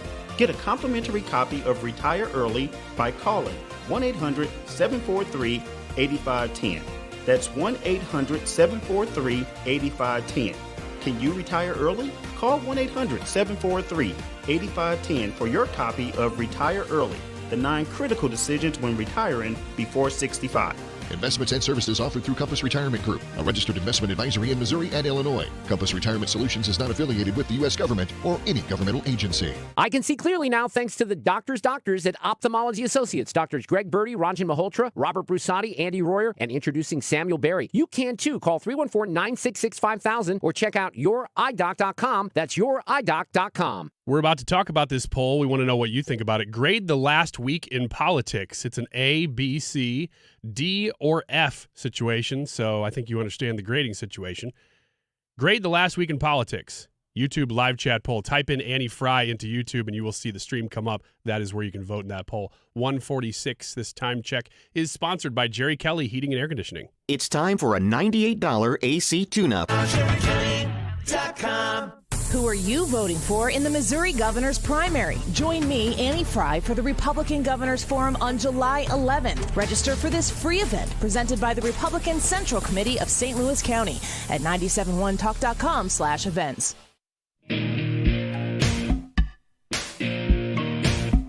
This is the Annie Fry Show.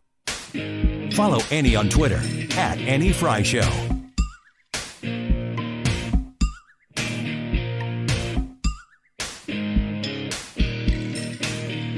Hot sun beating down, burning my feet just walking around.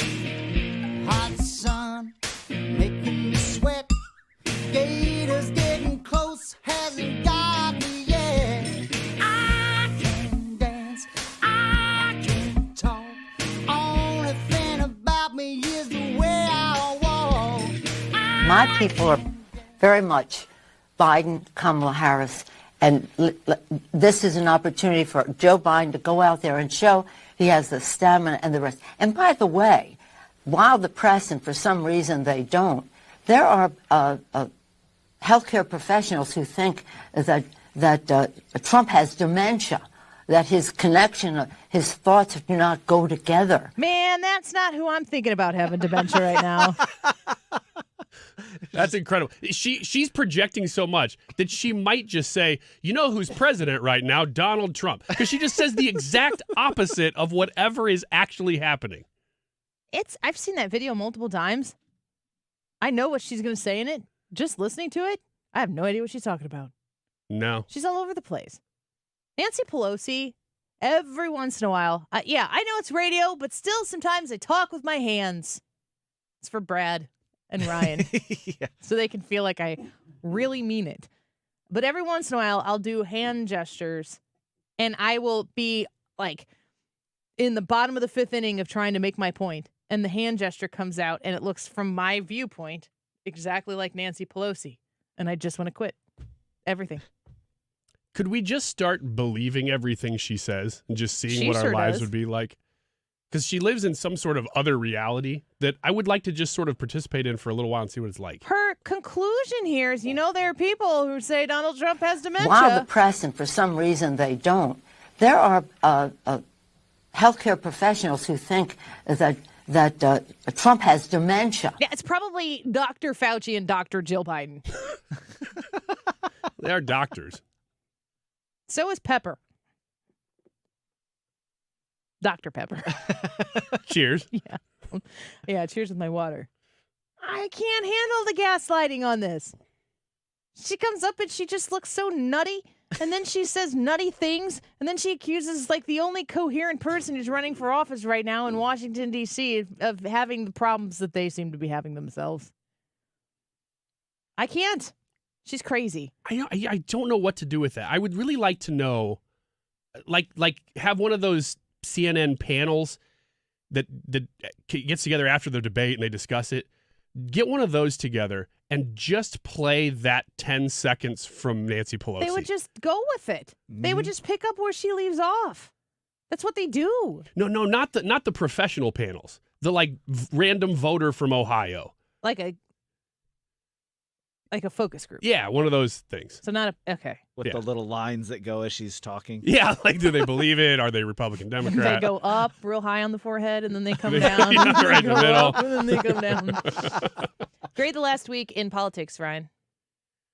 Man, as much as I want to be like, well, there's this and that, it's an A. It is for sure an A. I can't find anything that could have gone much better in the last week. It was great. If I find myself over the weekend, because we're steeped in news all the time, and it's not as if I disconnected over the weekend, but if I find myself waking up in the morning and being like, oh, I want to read more news stories, then I know it's been a pretty good week in politics, and I was doing that all weekend. I give it an A as well, and this is a true story. I came into work on Friday morning, and I saw Mark Cox in the office out there, and I was like, Mark, is this what it felt like in 2016, the day after? And he's like, yeah, kind of. This is the first time since I've been working in radio that something has happened. We've had a big week, and it's just been really good news. This is the first time he's worked with us and felt good. Mm-hmm. Good news. Good news. Good news. We're usually covering but now Donald Trump's being prosecuted. Consecutive good news. Yes, and it didn't stop. It started with Bowman losing a seat, and this isn't Schadenfreude or anything like that. I'm not happy that he lost a seat because I wanted him to lose a seat. He's pretty happy. I'm happy that he lost a seat because it's good for the country. The guy that's replacing him, because that guy's going to win. It's not going to be a Republican who's going to win. The guy that's replacing him is going to be better for the country. I'm looking at St. Louis's race, and I think as much as I disagree with Wesley Bell on almost everything, I still think he would be better for St. Louis than Cori Bush is. I look at him and I'm like, okay, well, that would be good. So what I'm seeing is some sort of sanity returning to the people of the United States. We're kind of getting back to doing things. And then Joe Biden gets up there and does whatever the heck that was. And then people are like, this is what they've been hiding from us.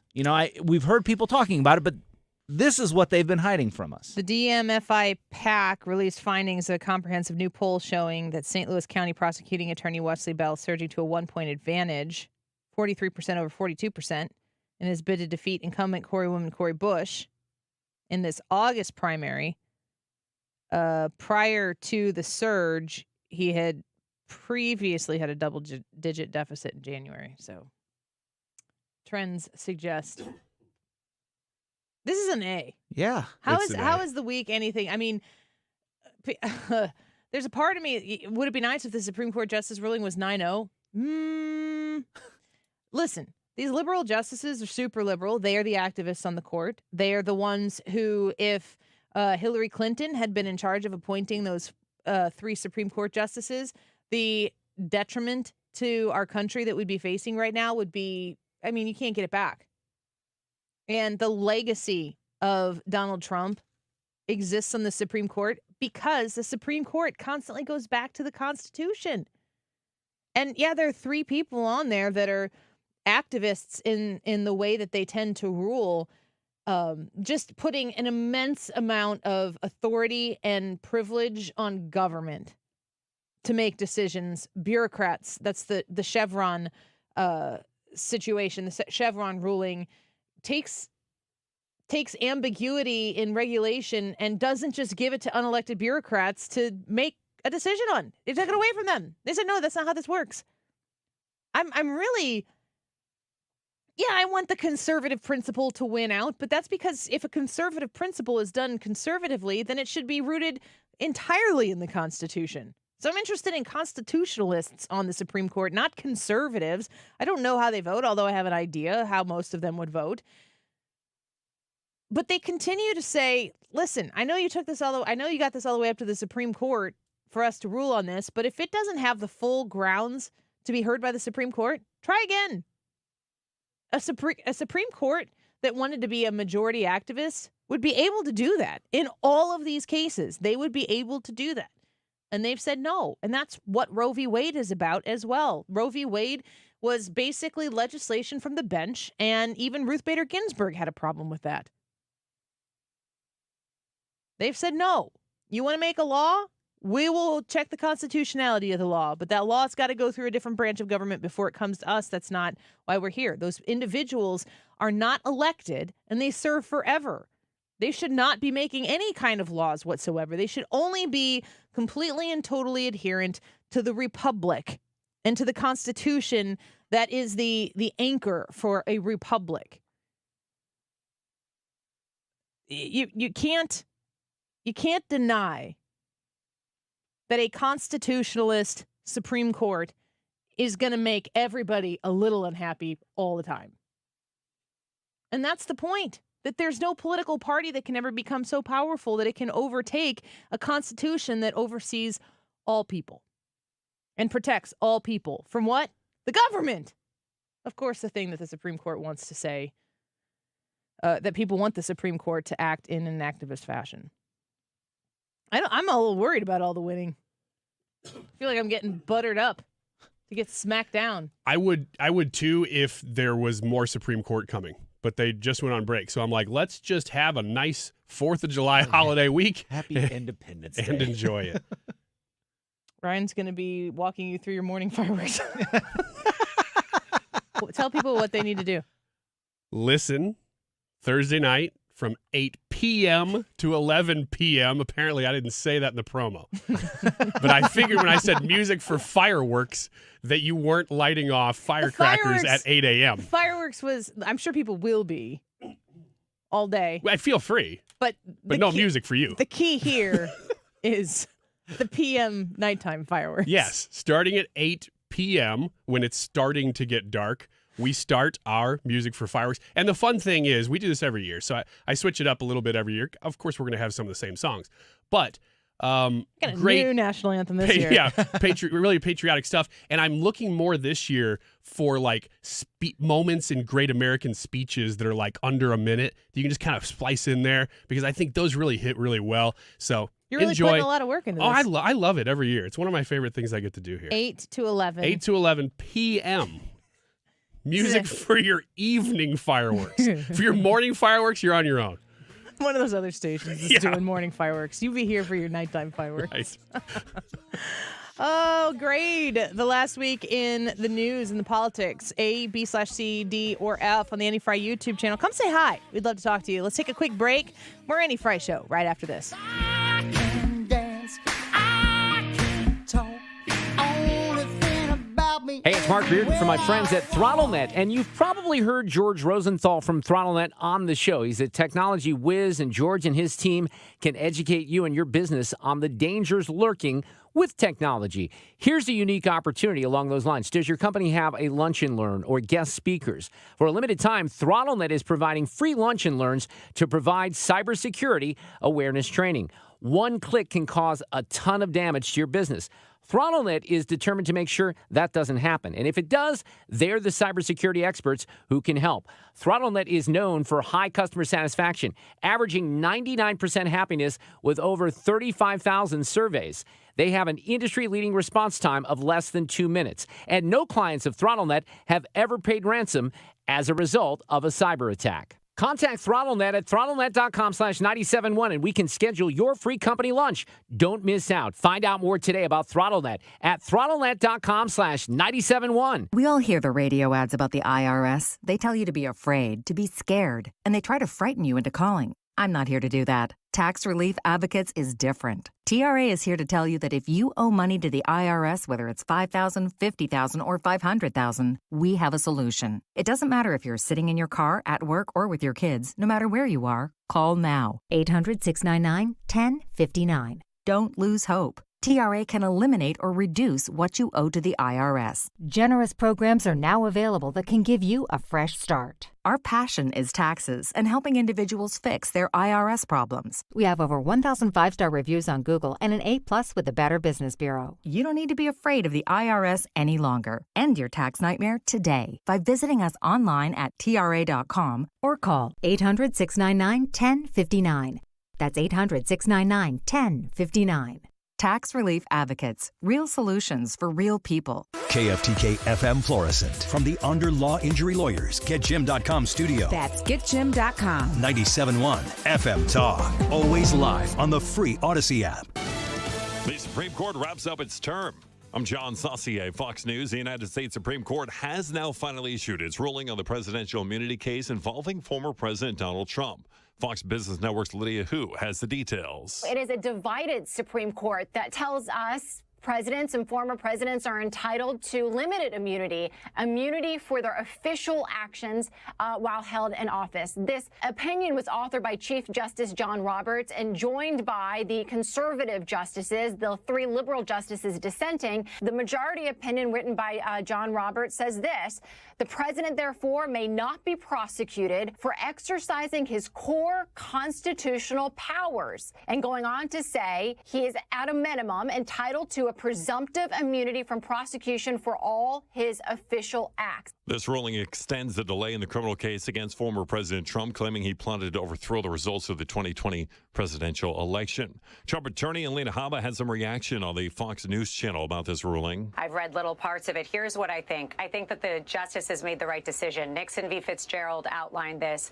Absolute immunity is important for all presidents. I've said it time and time again. I've argued on immunity for President Trump, and I think they did get right that they recognize absolute immunity exists. The former president telling Fox News Digital this is a big win for our Constitution and for democracy. We're also hearing from the Biden campaign. A senior Biden campaign advisor telling Fox, and I quote, "Today's ruling doesn't change the facts, so let's be very clear about what happened on January 6th. Donald Trump snapped after he lost the 2020 election and encouraged a mob to overthrow the results of a free and fair election." And watching Hurricane Beryl making landfall as a powerful Category 4 storm in the Caribbean after becoming the earliest storm of that strength to form in the Atlantic, fueled by record warm waters. America is listening to Fox News. Eric was way behind on his taxes. I owed a lot of money to the IRS, almost $15,000. I tried to make payments. The IRS wasn't satisfied with Eric's efforts, so they came after him full force. They're coming to put a lien and a hold on all my income, my home, my car. I was just overwhelmed at what to do. Then Eric called Optima Tax Relief. When Optima Tax got involved, the calls would stop, the threats would stop. It was easy like 1, 2, 3. Optima Tax Relief is A+ rated by the Better Business Bureau, and their team of expert tax professionals took care of Eric's problem. I owe $15,000, and now my debt is clean. I don't owe anything. Take Eric's advice. If you have a tax problem, you need to call Optima Tax now. Call Optima Tax Relief for a free consultation. Call 800-968-9022. 800-968-9022. 800-968-9022. Optima Tax Relief. Some restrictions apply. For complete details, please visit OptimaTaxRelief.com. Air Comfort Service, heating, cooling, and insulation, weather. Great weather to start the month of July. What an afternoon. Plenty of sunshine, low humidity. How about 82? That's it for the high. Take that and run. Tonight, clear skies, 70s for evening plans, 59 for the low. Tuesday, sunny, beautiful morning. But it gets hot in the afternoon on Tuesday, but only moderate humidity, 94. Scattered showers and thunderstorms Wednesday and Thursday. This is 97.1 FM Talk. Chief Meteorologist Dave Murray. Stewart's American Mortgage. Stewie's got the bagel loan. You've heard me talking about the bagel loan. You've heard the bagel loan all over the place in St. Louis. Everybody knows about the bagel loan. But you do need to remember that the only place to get it is at Stewart's American Mortgage. The easiest way to contact Stewie to ask him how he can help you get the best mortgage if you're looking to buy a new house, or you can use the bagel loan to refinance your mortgage. I have twice. You reach out to him directly on his cell phone. 314-324-4440. 314-324-4440. He's going to take your call, pick up your text. All you got to do is say, heard about you on the Annie Fry Show, and I'm curious how you can help me with your mortgage. If you're trying to purchase a home and you haven't yet contacted Stewie about getting the best deal on your mortgage, don't forget to do it. It's not too late, because when you use the bagel loan, you pay zero in closing costs. Thousands of dollars back in your pocket. Don't miss that opportunity. 314-324-4440. Google the bagel loan for more information. And MLS number 226715.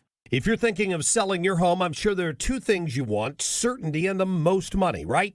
Hi, it's Mark Cox, and if you've been listening to me for some time, you know the only agent I trust is Gloria Liu with Your Home Sold Guaranteed Realty, St. Louis real estate expert. Here's why she should be your first and only call when looking for an agent.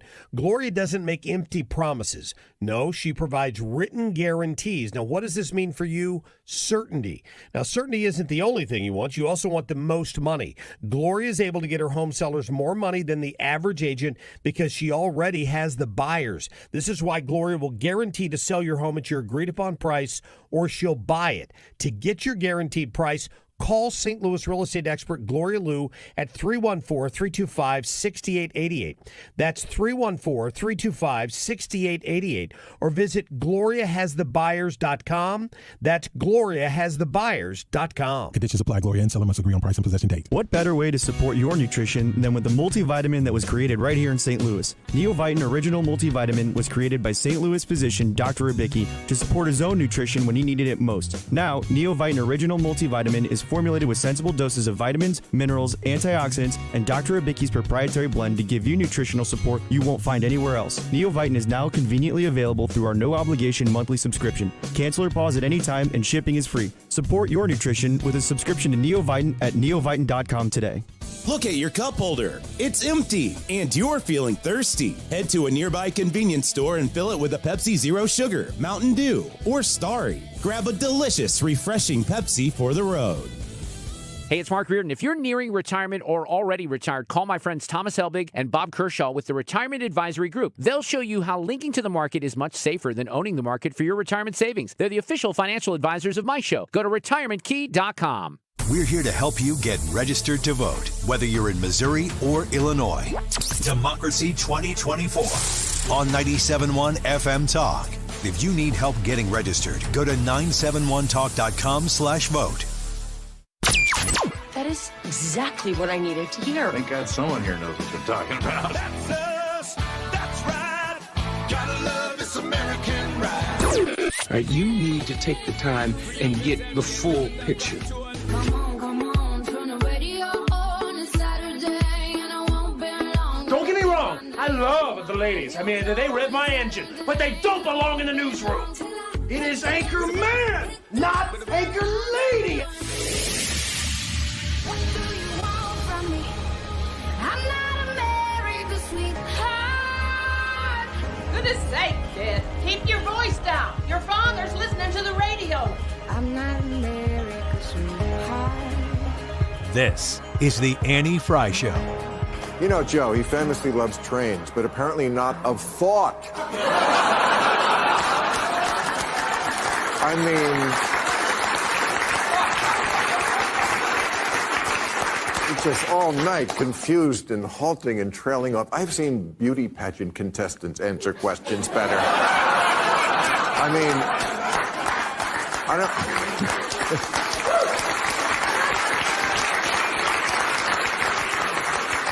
I don't want to say the bad. His new Secret Service name is Amber Heard. Come on. I think Amber Heard's going, oh, guys, come on. Amber Heard's probably just glad to be a part of the conversation. Was that last year? Yeah, I think so. It was like this time. It was a summer thing. I thought, gosh, we're bored. Yeah, until she dropped a grumpy. Then it became a little more interesting. No. No? No. Okay. No, it didn't. It was in the bed, though. It's less interesting. Ah, gosh. See, that caught my attention as a fan of Aquaman. People say that men and women aren't different. Yeah, you're right. There is a difference, I think. Like poop jokes, love them. Women typically don't as much. Are farts always funny to a man? Yes. Not just a man, but even small boys. Male. Yeah. Yeah. Maybe that's how we prove the difference between men and women. That's it. Just play circumstances where farts happen and see. Yeah, have a bunch of gender neutral see people. See who laughs and see who. Nope, you're out. Yeah. Oh, I saw that. It was a smile. Do you think that women think farts are as funny as men think farts are funny? I think women do think that they're funny, but they don't want to admit it. I don't think it's as consistent as a basis. I think women are more likely to be horrified in certain situations that guys will be like, oh my gosh, that's amazing. Yeah. I got Will Scharf on Fox News and Q to talk about the immunity trial. I don't think we're going there. Well, the question is, how do we go there? No. Out of deference and respect to my friend Will Scharf. Maybe later. Are men ever embarrassed to fart? Oh, yeah. It's definitely, like, if I just ripped one right now, I'd be like, But I don't know that was great. And that's kind of the thing, too. If it wasn't embarrassing, it wouldn't be funny for the other guys. It's true. So you like to laugh at people? Oh, yeah. Yeah. At one another, mostly. But you laugh at yourself, too. Your level of embarrassment if you farted. Right now? Really loud. Here's the question. Do you guys only know it, or did it come through the mic? Either or. If you guys know it, then I'm a little bit embarrassed. 0 to 10, 10 being the most. If it's loud enough that the microphone picks it up. Wait. 0 to 10, 10 being the most embarrassed you can be, and 0 being the least embarrassed. It's over the air. 6. So to speak. 6. That's it? Maybe 7. I guess. Depending I would be 5,033,000 embarrassed. Ryan's hat would fly off from Annie running past him out the studio. So I'm glad to hear that you answered the question because I was going to turn it on you. You're a 6 or a 7? Yeah. 6.5? Yeah. Because I think I could Eric Swalwell out of it. And be like, that wasn't a fart. That was I a don't know what coffee you guys mug. are talking I was about. going to say, who is the coffee mug guy? That was Chris Matthews, wasn't it? Yeah, but I think that was... Wasn't they saying Chris Matthews was moving the coffee mug? And that's No. That's what Chris Matthews said. It was a fart. Okay, you fart in here and we know it. Maybe it's at a break and we're just talking and you just can't hold it in anymore and you accidentally fart. Mm-hmm. And the two of us hear it along with you. Okay, you first. 0 to 10. Me? I'm always a bazillion. Okay. Plus, I don't fart. If that right, that's what I figured. Because I'm a lady. If that happened. Here's the problem, is there are two ways that could go.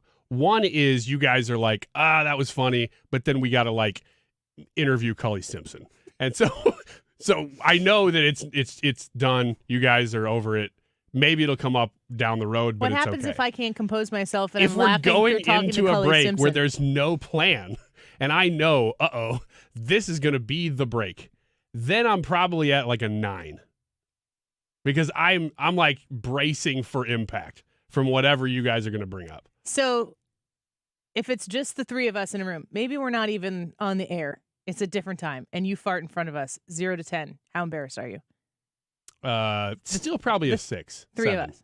6 or 7. 6.5. Yeah. So you were no more embarrassed to fart in front of St. Louis than you are just the two of us. Now that I think about it, probably not.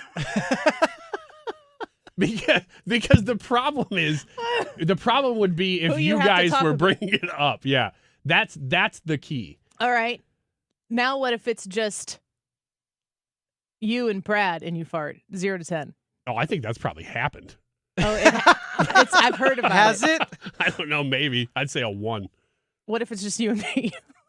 Still a 6 or 7 because it really is all hinging on you. Brad is not changing really the outcome of that at all. So you and Brad are close enough to where you get to share that moment together and Brad's enjoy a a dude. laugh. Brad's a dude. And Brad's laughing right now. That's how I know he's a dude. He's laughing Well, at I'm Mark laughing joke. at you. You are too. You might be a dude. Did Joe Biden poop his pants on stage? Yes. Just done. Mm-hmm. Yeah, he did. He pooped his pants on stage, and then he didn't know where to go. And Jill Biden, who is apparently the She knew acting exactly president, where to go. She knew exactly what had happened. Right back where she belongs, in the Oval Office. And then she ushered him off the stage. You know what's fun? Well, it's not really funny, but it is funny. This is stuff that people have been speculating about for 3-4 years. And then you see a moment like that you're like, okay, even if all the speculation was just to be funny and it was all not true, that moment confirmed something was up. Because even if he didn't poop his pants on D-Day, which is what it was. That's what it was. He was at a D-Day ceremony in France. Even if he didn't poop his pants on the stage. Most embarrassing place to poop yourself, come too. on, yeah. France, those are classy people. Exactly. If I was in Paris, I would not poop for like a week. Eventually I would if I stayed there longer than a week. But I digress. I wouldn't even poop in New Orleans because it felt French. What about St. Louis? St. Louis, I got a tough time. That's why I'm kind of glad about the lax rules in parks. Lax. But he something like even if he did not poop his pants that day, then what was that?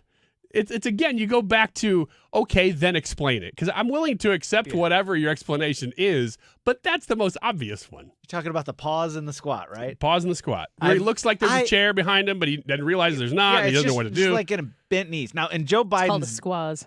The squaz. The squaz. I hope that's not something bad, really. It sounds like the side character on a sitcom.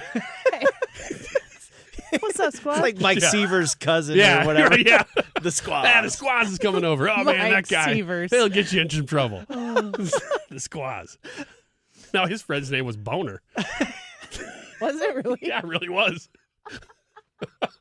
Thanks for bringing up that particular example, Brad. I remember that. So, Will Sharp. Anyway, do you want to go back to the news? The immunity trial.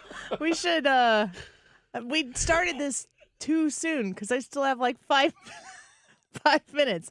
Let's get back to the news of the day with Will Sharp on Fox News with Martha McCallum. Wow, we really I'm are. serious. Yes, Okay. we are. There's no Okay. transition. We're just diving right in. Yeah, we were pretty excited. We really don't think the Supreme Court could have issued a better opinion here.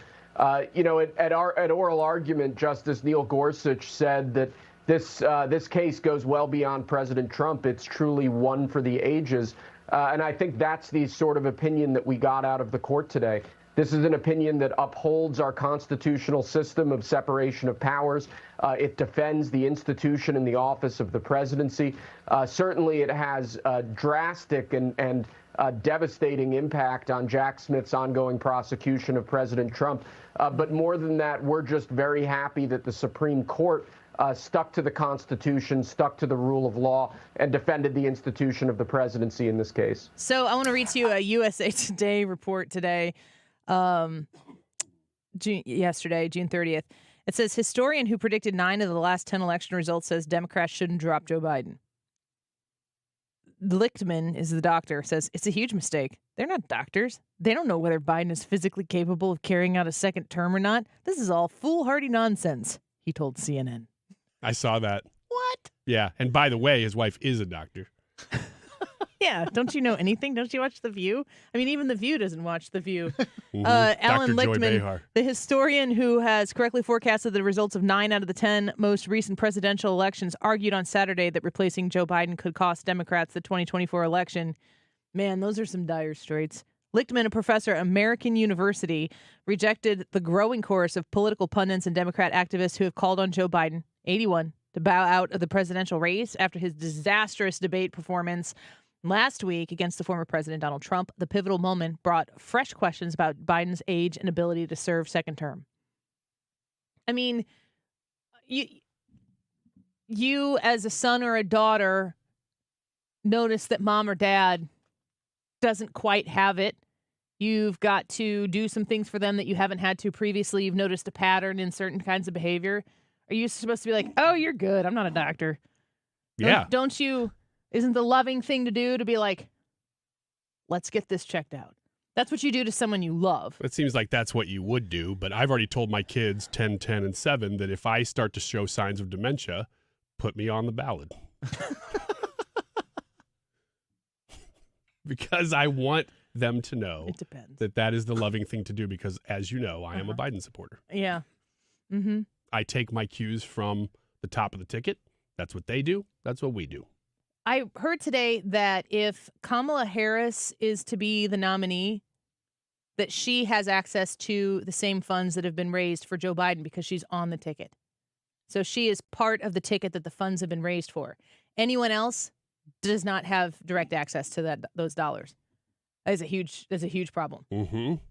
That is some of the stuff that we've been reading over the weekend has been like, wow. I mean, just the fact, we were saying this Friday a little bit. I think Brad and I were talking after the show Friday a little bit about this too, that no matter what happens now, from the debate on Thursday through the beginning/middle of August, depending on when they make the announcement. What announcement? Who the candidate's going to be. If not Biden, yeah. Because that's when the coronation or whatever, the announcement is going to be either August 9th or 17th, somewhere right in there, depends on if they do it right before or right after the DNC. But for the whole summer then, the narrative for the country, and this is including the mainstream media, is this guy is not fit to serve. And everybody knows it. And so they're having this national conversation on TV, in newspapers, everywhere, about how the guy who's at the top of the ticket, who's currently the president of the United States, is not fit to serve in the office that he's in. That is such a blow to a campaign, especially if it's him. Remember during COVID when people were going all over the place telling you that you should get certain vaccinations, you should wear masks, like all of these things. They were telling you how you needed to live your life. And then based on those assessments, from a person-to-person basis, you were limited in what you were able to do and participate in. We should have asked all those people if they were doctors. Yes, we should have. It seems a little ridiculous that in a world where you can exclude people from participating in basic standard things in a community level, just being able to go in stores or being able to be a part of something or go to work, that all of the people who were enforcing those things, they were not all medical professionals. And yet we had to listen to all of them. But as a voter in this country, as a tax-paying citizen in this country, I look at that president and go, that guy's not up to the job. And they're like, sit down. This is not your time. I want to say a bad word. Or to determine what a woman is. To get on the Supreme Court, you just have to go, I don't know. I am not a doctor. You got to be a doctor to do that. Well, what about during COVID? Well, yeah, that was fine, but to figure out what a woman is way beyond my pay grade as a Supreme Court justice. I just think that when you're looking at somebody who wants to run the free world and your assessment is that they're not mentally fit, that the fanciful people who might have a PhD or something trying to tell you that your very own eyes and sensibilities are inferior in this instance and not part of the equation. Boy, did you really miss the we the people part? Yeah, I was going to say, that's the whole, who is supposed to make the decision on who's able to run the country? We are. We're the people that are supposed to be making that decision. We're not supposed to defer to experts, and the experts say, no, you're wrong. Here's your opinion. Use this one. Listen here. My people are very much Biden, Kamala Harris, and this is an opportunity for Joe Biden to go out there and show he has the stamina and the rest. And by the way, while the press, and for some reason they don't, there are healthcare professionals who think that Trump has dementia. So here you have crotchety old eyebrows here, Nancy Pelosi reminding everybody that, Donald Trump, he might have dementia too. And then she goes on to explain things that she's seen that may push you into the idea of going, yeah, I watched that debate and dementia. Donald Trump needs to step down. People are lunatics. Well, if you recall, we were wrapping up at Dave & Buster's, kind of shutting everything down, and I said, well, my big takeaway from that debate is that clearly Trump has dementia. I mean, it's absurd. The idea that anybody, if you're going to do it right, you do have to say it 3 times in 1 point. The idea that anybody in America walked away from that debate. Here's the weird thing, too. That debate, I heard Kilmeade saying this morning that was viewed by about 50 million people. That's high, first of all. It was a low-rated debate. But it's low in the modern era for sure. For debates, comparative relative to others, but it's still a lot of people. Still a lot of people, and they can't count the amount of people, which if America is 270 million adults, about 250 million adults have seen clips. Like, that is how people consume this stuff now, and everybody saw it. Especially young people on TikTok, which is where we keep hearing everybody gets their news from TikTok. That sucks. But meanwhile, who was making the clippable moments? That was not Dementia Donald Trump. Dementia Don. Yeah. Oh, man. That didn't start here. We heard that from Mark Cox. Just kidding.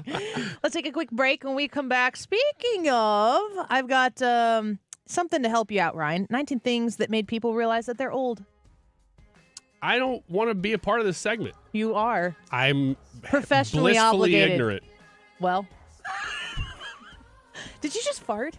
Come on. Oh, come on. No, you did. That was you.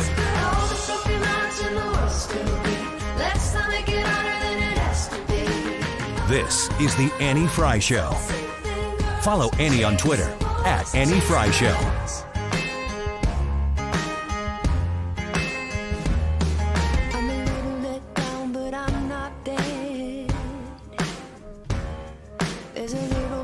Michael's Flooring Outlet. You find them online right now by visiting igotfloored.com. That's igotfloored.com. Ryan. It's always Michael's Flooring Outlet that I have problems with. Why they're scheduling these at the wrong time after really good jokes. igotfloored.com. If you're looking at replacing the flooring in your home, in your place of business, in your church, in your community center, wherever you are involved with, I want you to consider the value and the quality that you get by shopping at Michael's Flooring Outlet, including the Techwood Plus line of flooring. It's great flooring, truly natural visuals, long-lasting finishes, dimensional stability, the kind of flooring you can invest in that lasts, is beautiful, and really achieves that look that you've been going for. They've got a lot of other brands of different kinds of flooring as well. All the details are listed online at igotfloored.com. The materials that they can use on your flooring, the ability to request an estimate is there as well. And I love the section that has their reviews, the people who have gone and shopped there and purchased there, leaving their real-world experiences. Take their word for it. Learn it all online at igotfloored.com.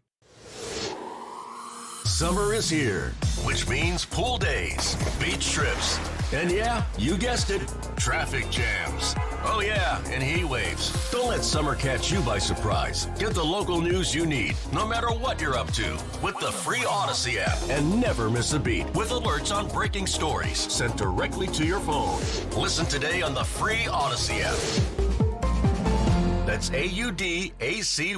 I know we're all busy. We're working, we're running errands, trying to take care of the kids. It's really easy to put things off. One thing you do not want to put off, though, your annual eye exam. The doctors at Ophthalmology Associates not only gave me the most thorough eye exam I've ever had, but they're also experts in the diagnosis and treatment of all diseases of the eye. Everything from dry eye to macular degeneration and cataracts. Think about this. Your eye health is the window into your overall body health. Doctors Greg Birdie, Ranja Malhotra, Robert Brusati, Andy Royer, and Samuel Berry, they can look at your eyes and even tell in some cases if you have early stage diabetes, heart disease, lung problems, even some forms of cancer. They're called the doctor's doctors because they've treated more than 250 doctors. The best part about this is that most insurance plans cover the cost of your annual eye exam. Set up your appointment today, 314-966-5000. Again, 314-966-5000, or go to youreye.com. You're listening to the Annie Fry Show live from the Air Comfort Service Heating, Cooling, and Insulation Studio. Air Comfort Service is proud to support Greater St. Louis Honor Flight. Sign your veteran up for the Honor Flight today at gslhonorflight.org. And for heating services, visit aircomfortservice.com. Download the Odyssey app to listen to 97.1 FM Talk and find content that moves you. Anytime, anywhere. The Odyssey app. For 97.1 FM Talk on the go.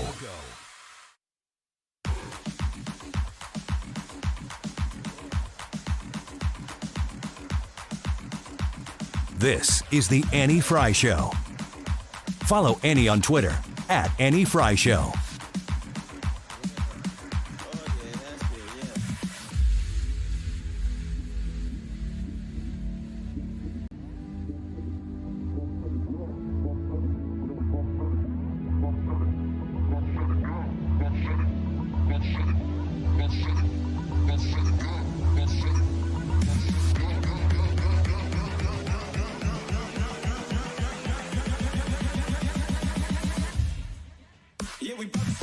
Welcome back to the Annie Fry Show. If you were just like driving through St. Louis for the first time as a trucker and you were popping through the radio stations and this song is playing and then we come on talking about signs that you might feel older, are you excited or disappointed? You're probably, well, if you heard the end of the last segment, you're probably like, man, what is going to happen on this? This is St. Louis's home for conservative talk, according to their website. Yeah. And I'm streaming it, and they're just talking about farting on each other. Negative. Check the tape. You were here, not on each other. Well, you know what I mean. No, I want to clarify what you mean. Around each other. Mm-hmm. Or at least like farting into your hand and throwing it at each other. Maybe that's a little far. Maybe we weren't specifically saying that. You're actually 12, aren't you? Yeah. Man, farts are funny, though. Farts are not as funny God as... gave them to us to be funny. Oh, do you think farts existed before or after the fall? After. Oh, yeah, that's definitely an after the fall thing. Guaranteed. Pastor agrees. Yeah, I do agree with that. Was it worth it? But I think there was some sort of, like, he had a plan. Brad's like, well. Adam ate the forbidden fruit. Worth it. I think we just fell. Maybe that apple was a prune. Are we going to hell? No. We're good. Yeah. Okay. Salvation secure. Covered by the blood. Even this. Isn't that great? I literally... That's the best gospel presentation you're going to hear today. Even all of this is covered by the blood, you guys. Law and gospel. All my Lutheran friends are like, Annie. Tell them you're one of those ELCA Lutherans. I'm not. That guy who's driving through St. Louis is still like, what is happening? Yeah, he drove off the road. What is this? He's getting like right to Mount Vernon right now, and he's going, I'm done. I'm done with this. And Either I'm that so or he's glad it's going turning away. around and trying to come back into the signal. Just turn it on the Odyssey app, dude. You can take us anywhere you go. 97.1 FM Talk on the Odyssey app. Everywhere, 24/7. Some might say global. Some. 19 moments and things that made people over 40 realize that they're old. Guys, this is us. Yeah, it is all of us. First question, do you feel old? I'm getting there. Do you feel a certain way all the time, or does it kind of smack you in the face every once in a while? Yeah, it just surprises you. That's me. Regularly. Where I am right now, I'm like, oh my gosh. Yesterday, we were sitting on the couch, and my wife says, and we're almost the same age, a couple months apart. She says, I think I'm having to squint to read this. I'm worried about that. And I'm like, oh, no, really? No. You're a couple months ahead of me. Because I'm not quite there. But she's like, it's just like my eyes are getting a little more tired. Now, admittedly, she's been reading. It's summer. She's a teacher. Yeah. She just reads A books for literature fun. teacher. Oh, yeah. This is what she does. All summer she reads. She's not a so PE I'm like, teacher. Maybe it's that you've been reading 14 hours a day. Yeah. I'm going to hope that that's it. Do you feel old? Do you have moments? Yeah, I of have feeling moments. old? Yeah. Went for a bike ride yesterday. Today, my legs off hurt. like Joe Biden? No, I didn't. I'm not that old yet. But Poor Joe. the day will come. Number one, you see a celebrity you grew up watching and notice they're older. This is something that I see. I don't know if it's going to be covered later in the list. I don't think it is. But like running into somebody from an earlier portion of my life, maybe like somebody you've seen, maybe grew up going to school with them or something, and they like pop up in your life and you see them and you're like, that can't be. And it's not that they look bad. They just look aged. And then you think, I guess I look that way too. But it's that last part that's hard. We all grew up with Josh Hartnett posters on our walls. But recently I saw a movie trailer for the movie Trap, M. Night Shyamalan, and I went, man, that guy's kind of old now. Was that for a specific group of people? That point you just made? No, I just like M. Night Shyamalan. Okay. But Josh Hartnett's looking kind of old. That was to your point. I'll take your word for it. I think I did a great job at color commentary. Number 2, one day you're cool and young. The next, you get excited about new kitchen appliances. Do you ever find yourself? I mean, I have been getting excited for a new piece of furniture, a new kitchen appliance that is yours and not one you inherited, or maybe you buy your first set of something that previously you were using something that was kind of a hand-me-down, or you got it at a yard sale, or whatever. Like when you picked it out of a store for your own purposes. This is what the kids have called adulting, and I think it's stupid because we don't need to have a word for everything. That's probably on this list. Yeah. Just unnecessary bouts of anger. That was what I just did. Mm-hmm. But like getting super excited, irrationally excited, because every time you walk in the kitchen, you see the refrigerator that you bought. Well, that example specifically is true. I did that in 2019. New fridge went out. We inherited it with the house. Yeah. And it was a fine fridge, but we got a big one. We got like our first double door. Ice in the door? Big, With yeah, ice in the door? No, we don't have it in the door, but we do have an ice maker in the bottom freezer. And that was like, we made it. Here we are. It's like you just feel proud of yourself. Yeah, because it was the first time we'd ever really done that. What about you? I don't really get excited about different appliances. As stupid as that may sound, I just look at it as It's hard to argue which side of this is stupid. So yeah, I'm like, it's an appliance. Number 3, I use the pull-up bar to make my arms big. Now I use the pull-up bar to decompress my spine. I literally did this Wednesday. Oh, no, I'm not there. I'm glad to hear that. You never just like hung from something to let everything kind of shake out and back where it's supposed to be? And we have a pull-up bar too. What do you do with it? My son does pull-ups, not me. But I'm always telling him he should do more. Can you do a pull-up? Me? I don't know. I'm looking directly at you. I mean, this is how often I don't use it. I have no idea. Were you ever a puller-upper? I think like diapers? I mean, those, no. No, I never peed at all. Never peed, period. Except for that one time on the 7th green into the hole. Well, that was like while sitting down. Yeah, I had to really go because I've been holding it for years. But that pull-up bar, we got it from my son, and he wanted it for Christmas. I remember you telling that story. Exactly. And he, for a while, was doing lots of pull-ups, and now he's moved on to other things, but he still uses it once in a while.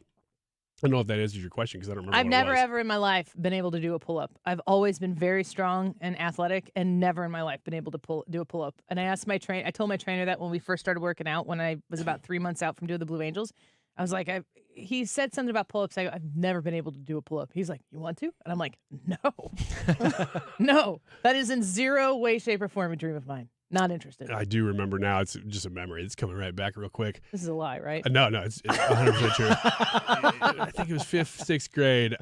We did the presidential. Yeah, the presidential physical thing. And, yeah. And I think I did enough to get a national. I don't think I got a presidential, but I did get a national. So no big deal, though. We should probably just talk about something else. I'm super embarrassed now. How about you, Brad? Did you just pass gas? No. Did you just pass gas? Thank you for being so polite about it if I had. Yeah, when you got little kids in the house, you call them toots. Except for Molly. She could kill me when she's older. But she'll just like be like, I farted. And it's like, stop. No. It's bad when you say it and it's cute. But when you're just, she has she's a 14-year-old brother. So she hears these things. It's big in our house right now. I don't like it. Pull-ups?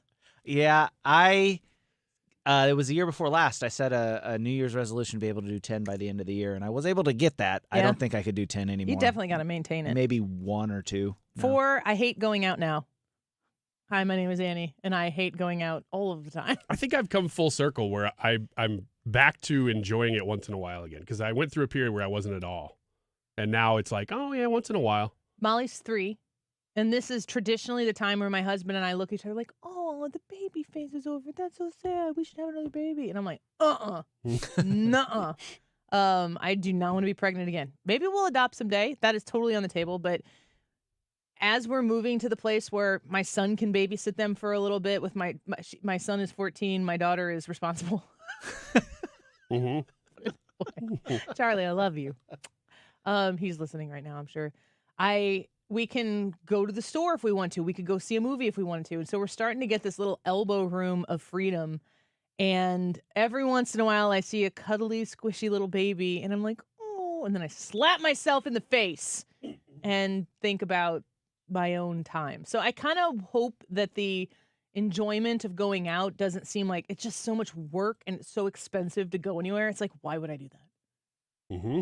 Taking a family out to eat is insane. I'm trying right now to be like, we got to stop. No. Me and Katie will go out as often as we possibly can. It's so expensive. But if the kids are coming, we're like, nope. I don't think we're going to go eat. We'll go do something else, but I don't think we're going to do that. Yeah, starve. Yeah, you can just eat grass. Do you like to go out? You like to go out, don't you? Yeah, Terry and I like to go out to eat, but honestly, I didn't go out a lot when I was younger. Going out to eat is different than going out. Yeah, we don't really do that. Like, you could go out to eat as part of a larger going out, but you got to eat. No, when we go out, we'll maybe go out on a date night or something, but it's usually like, let's go out for dinner and let's watch a movie, and that's like going out for us. Number 5, watching SNL now and having no idea who the hosts or musical guests are. Or the cast. Like nobody. Like, oh, I think Lorne Michaels is still around. Do you remember in the 90s when like all the greats were on there and they were like, SNL hasn't been funny since the 70s. Candygram. And you're like, okay, I get it. Mm-hmm. But you're like, secretly, it's pretty funny. Oh, yeah, it was great. Is it funny right now? I don't know. I don't ever watch it. Once in a great while, the Beavis and Butthead one where is it Ryan Gosling? Ryan Gosling was on. That one really broke through. That was funny. Yeah, that was a funny sketch. There probably are sketches like that, probably once a show. There's probably a pretty good sketch. Oh, I forgot to play the George Washington one with Oh, Keenan. yeah. We need to do that. And Nate Bargatze, that was so funny.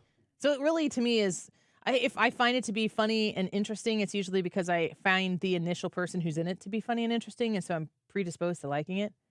But I do think that that's a really weird way to assess how old you are, because I remember being a kid and my parents thinking like the Steve Martin, what's the little guy who's in the Steve Martin movies? Martin Short and Belushi and like all of these Savannah, Rana, what am I trying to say? Yeah, Gilda Radner. Gilda Radner. Yeah. Thank you for deciphering. You're welcome. Everybody of a certain generation knew who I was talking about. They just thought that 90s SNL was the stupidest thing that had ever existed. I don't know, because the church lady, man, I remember my dad thought Dana that was Carvey. really funny. Yeah. Yeah. But Dana Carvey was a little bit of a bridge between the 70s and I the also 90s. think though that the older generation was still watching SNL and just being kind of like thinking of glory days, but they were still participating. We're not participating. No, and when I hear a musical guest, I would say 9 times out of 10, I'm like, I might have heard of Megan Thee Stallion from a commercial, but I have no idea what she says. That's exactly how the cool kids say her name. Yeah. Well, you have to say it. Megan Thee Stallion. Yeah, I got that right. Number 6, when the grocery stores are playing your jams. I have personally experienced this where I was walking around in a store going, it wasn't a grocery store, but it was like a department store. And I was like, this is tune after tune. Great music. And I thought to myself, uh-oh. Where is 90s music? You use it as bump music, which is great. I use a ton of it. But you'd think right now we're 40-ish. We're right in the prime demo for a station that would cater to us. I just don't really hear that much. Mm-mm. It'll probably be 97.1 before you know it. I'm advocating for that. No. Yeah. And I'll be the only host on the station. I got a few more. That's usually the way it works. Yeah. I got a few more here before we wrap up the show. Signs you're getting older for people who are 40 and older. We're all right there. So enjoy the rest of this list when we come back and the results of today's poll. Have you weighed in yet? I need to know. Grade the last week in politics. What kind of grade do you give him? Doug says, low B. Biden lost because of his death rattle, not because conservative solutions defeated liberal ridiculousness. And the immunity case only applies to 46 people in history. Helen says, I chose B, C. If this were 50 years ago, plus, it would be a D. Go any further back in history, and it would be an F. My, how we have backslidden. Thanks, Helen. Let's take a quick break. Get your votes in and your comments and the rest of the news on whether or not you've made it to being old. Gosh, I was supposed to make you want to stay and listen. We'll be right back.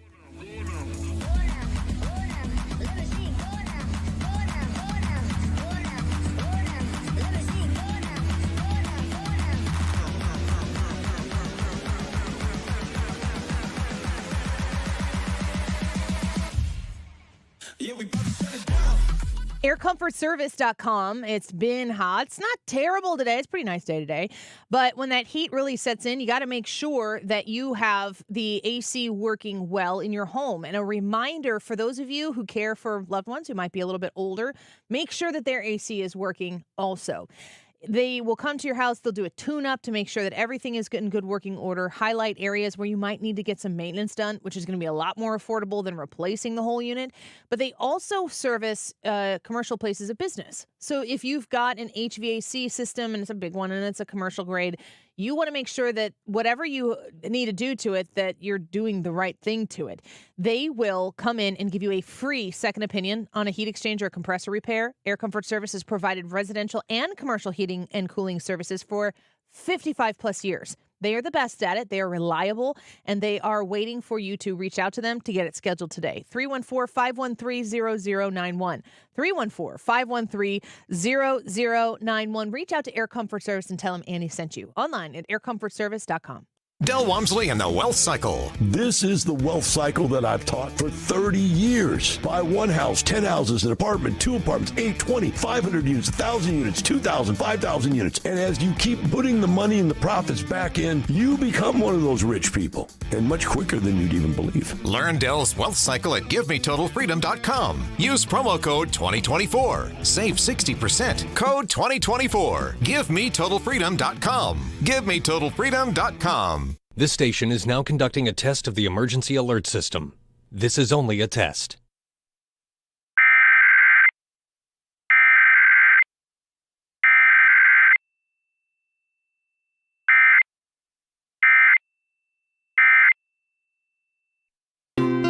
More good news for Frederick Roofing, voted best roofing company by the St. Louis Post-Dispatch. For a hole in your roof or a whole new roof, Frederick Roofing. 314-645-2000. YouTube live chat poll of the day. We're going to talk about it here in just a second. Grade the last week in politics. A, B, C, D, or F. Those are your 4 choices, B, C being one choice. Let us know. We're reading some comments here, and we'd like to see yours as well. 2:45. This time check is sponsored by Jerry Kelly Heating and Air Conditioning. It's time for a $98 AC tune-up. JerryKelly.com.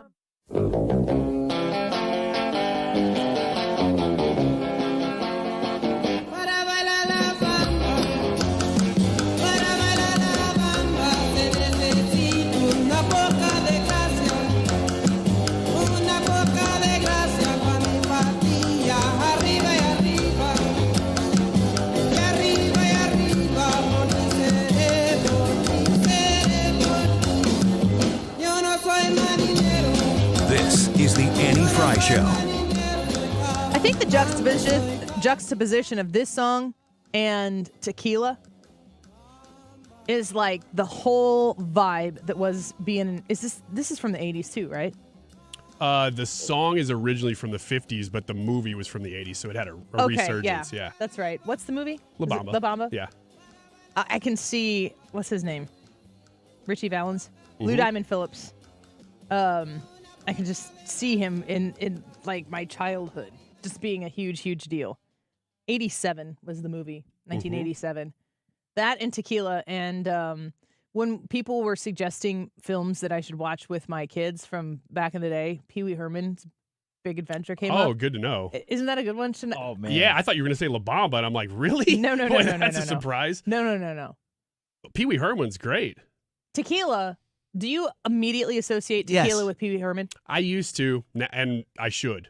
I mean, if Thank you for getting me heard back the on song, track. thank you. That's what I'm here for. There's a guide for you. Thank you.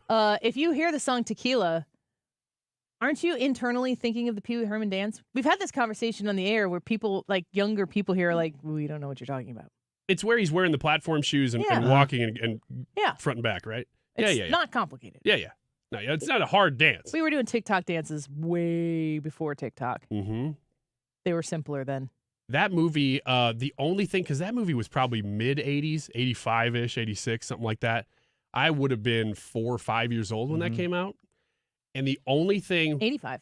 The only thing I remember from watching it, because I watched that when it was pretty new. I might have seen it in the theaters, pretty young, is Large Marge. Large Marge. I said when someone said that to me on Twitter that we had to do it, my reply was Large Marge sent you. I mean, you talk about peeing. With the eyeballs bugging out of her Oh my head. gosh. I mean, you lost your stuff when that happened because it was like, what this was a kid's movie and now it's not. And now I don't trust you, Tim Burton. Is that a Tim Burton movie? Yeah, the original was. That makes sense too. They also suggested, I've never seen Stand By Me. I don't think I have either. Have you ever seen it? Yeah, but it's been a while. It's rated, I was going to put it up. It's rated R. Okay. I'm not going to show that to my 11-year-old kid, but I am not I'm not 100% understanding in the 80s and the 90s what PG meant. Is Stand By Me a nostalgic movie in the 80s about the 50s? Yes. That's what I thought. I've never seen that I movie. think it's supposed to be kind of like a suspense. Yeah, I think one of the boys in the original story dies, or one of the original friend groups die, and that's kind of how they go back and they recount this thing, and kind of like It. Yeah, but same premise, right? Less creepy. Alien clown that eats children in the sewer? Mm-hmm. Okay. How many of those can you make? Jerry O'Connell. He's on the talk now. Too many. Yeah. He's great on there. Fun guy. Next sign on clear signs you're getting older for people 40 and over. It says having a favorite grocery store, extra points for having one for produce, one for bakery, one for pantry items, and one for meats. When I was telling somebody in my personal life, they were like, tell me about Ruler Foods. And I was explaining it. They're like, I don't want to go to multiple stores. So I think that there is a division generationally in people who are willing and have the time to get this thing here, that thing there, that thing there. But people have great allegiances to their grocery stores. I pretty much go to Ruler. I do have things that I get at a couple different stores, but I would say I just got to go to the store and get stuff, I pretty much always go to Ruler. Yeah. Because you know that it's just going to be, like, there are stores that I go to that I don't know that I'm getting the best price, and Ruler you can pretty much, bank that you are. Yeah, especially on the whole, if you're filling up a cart, you're totally coming out ahead. Number 8, when I watch professional sports and all the players look like children. Baseball, football, tennis, etc. Have you had that experience yet? Yeah, and I get a lot prouder of guys in their 40s who are still playing. You're like, yeah. Like, yeah, that guy's like me. I could still do it. Like gray in your beard. Like Tarazi. Who? Guys in her 40s. No, like Adam Wainwright. Not guys. I know he just retired. But last season, I was like, yeah, Adam Wainwright, I like you as a person and because you're almost the same age as me. Nolan Ryan punching Robin Ventura must have been like the hero to a bunch of 40-year-old men that time. I know exactly what you're talking about. He just grabbed that young punk kid and he put him in a headlock and started punching him in the face. Adley Rutschman and Jackson Holiday, this like crew of baby birds that they have in the Baltimore Orioles, and they're really good. When I see this is what did it for me. Jackson Holiday looks like the next phase of life that my son will be in. My son, as a 14-year-old young man, does not look like an 18-year-old professional baseball player, but he does not look like a little boy anymore. And watching some of these baseball players who have come in, I mean, you don't traditionally graduate high school and go play in the major leagues. You might do that for basketball, but I've definitely noticed it with baseball, just going like, gosh, they look so young. I did not know that Jackson Holiday was a baseball player, but I would have figured out that he was young because he has the last name as first name. And that is pretty common for the younger generation. Like Jensen? Is that a last name? Yeah, it's my grandmother's maiden name. Oh, I wouldn't have identified that one. But especially for guys, names like if your first name is Smith or Clark or something. I guess Clark is a little bit older. Go on. Yeah, Clark Kent. Yes. Jensen was named after my grandmother that was from Australia, and her name was Norma. And I always thought, like, Norma, man, that could be a really cool name to bring back or a really uncool name to bring back. I wasn't willing to roll the dice on it. So I remember when I was cutting grass on my parents' farm when I was in high school, and I was thinking about names for whatever particular reason, and her last name being Jensen, I thought, that'd be a really cool name for a girl. And I decided then, if I ever had a girl, I was hoping I'd name her that, and I always thought I'd call her Jenny, and it just never happened. I just thought Jensen was kind of off from the normal thing, so it would just turn into Jenny, and it never did. She just has always been Jensen. Yeah, we almost named Sunny after my favorite actress. We almost named her Sigourney after Sigourney Thompson. You know what's offensive is that you were thinking about that joke the entire time I was telling that story, weren't you? No, I was listening to you. That's a lie. I just wanted to soak in what you were saying. Number 9, being more pessimistic and hating everyone and everything. Also, I hate loud noise. I hate noise. I agree with that 100% except for the loud noise thing. Loud noises don't bother me. You don't ever go to a place and it's just perpetual sound? I used to drive a school bus, and I developed this skill. Could you go back and do that right now? Sure. Ooh, I could have never done that. Yeah, I mean, it was a constant You'd drone be in jail. of noise. And you just learn to listen for the wrong kind of noise. Like, oh, that kid sounds terrible right now. I need to pull this bus over and check on him. That is me and Annie's house. Yeah, I was just saying. I drive that bus. It's a Pacifica, and I got it from Cassin's. Number 10, being 40 is a weird age. Everyone older says you're so young. Everyone younger thinks you're so old. That's real. Yeah. That's true. Yeah. But the thing about being 40 is it's the first time you realize that people do think you're old. Also true. Don't like that. Everybody has always been like, oh, you're so young. Yeah, I remember when I was your age, blah, blah, blah. And now they're like, wow, 40. Yeah. Yeah, and you've always been the young one. Yeah. And now there's people we work with. I'm like, oh, you think you're so hot and young, don't you? Mm-hmm. That's I what don't people say really to like you. That's what people say to me. That's the vibe Yeah. you give off. Yeah. That's what Mark Cox says every day. Number 11, using the phrase back in my day. Do you ever say that? No. And I never use the joke, we used to walk 3 miles in the snow and it was uphill both ways. That is a generation above us. Yeah. I will never use that joke, and I promise that. Okay. Like my word. Pretty passionate about I give you it. my word as a Wiggins. The newest fashion trends look ridiculous, and all new music sounds like garbage. I do not like I don't like music today, it sounds like lazy talking. Mm-hmm. I mean, I love a good hip hop song. I love a good R&B song. I love blues. These are all kind of going in the same direction, different areas of the same Venn diagram. But there is a version, and I'm mostly exposed to it when I play Fortnite with my kids, and I'm like, this sucks. Turn it off. Yeah, I mean, most pop music in general is just cheap, but there are good songs that are still A made. lot of the pop music now is remixes of songs that I listen to. Yeah. Back in your day. Shabuzi. I love Shabuzi. That's clever. I don't know what that is. Is that a drink? Yeah. Next one, when they tear down a building that you remember getting built. Have you ever had that experience? Oh, man, my dorm in college. Oh, do you remember it being built? No, but I went back to it and it was gone. I was like, hey. No, I'm talking about like you remember when they built it up and then they tear it down. Oh, no. Like it's lived its full life. Ooh, no. All right, let's get to the YouTube live chat poll. Grade the last week in politics. Ryan? A. Brad? A. I say A. And with over 210 votes, F, 11%, D, 12%, B/C, 38%, A, 38%. So as of right now, I'm going to end this in like 20 seconds.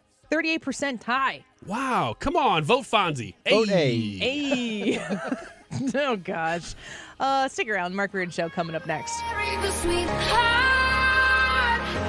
Considering new windows, I want you to talk to my friends at Window World. Mark Cox here. They have got a great deal going for you right now. Up to 36 months financing, interest-free, with approved credit. They've never done this before at Window World, so take advantage of this. Call them today at 314-993-1800. Again, 314-993-1800. You hear me talk about Window World. I'm a satisfied customer. I've got their windows in my house. I've been to their offices, and I've stood on these windows. I've seen how well built they are. They go in and they are meant to last. You wouldn't give a lifetime warranty on a product if you didn't think it was going to last for a long time, and they stand behind that warranty. In over 20 years of business, they have helped more than 72,000 customers in St. Louis improve the look and the thermal efficiency of their home. Call them today, get your free estimate, and ask about that 36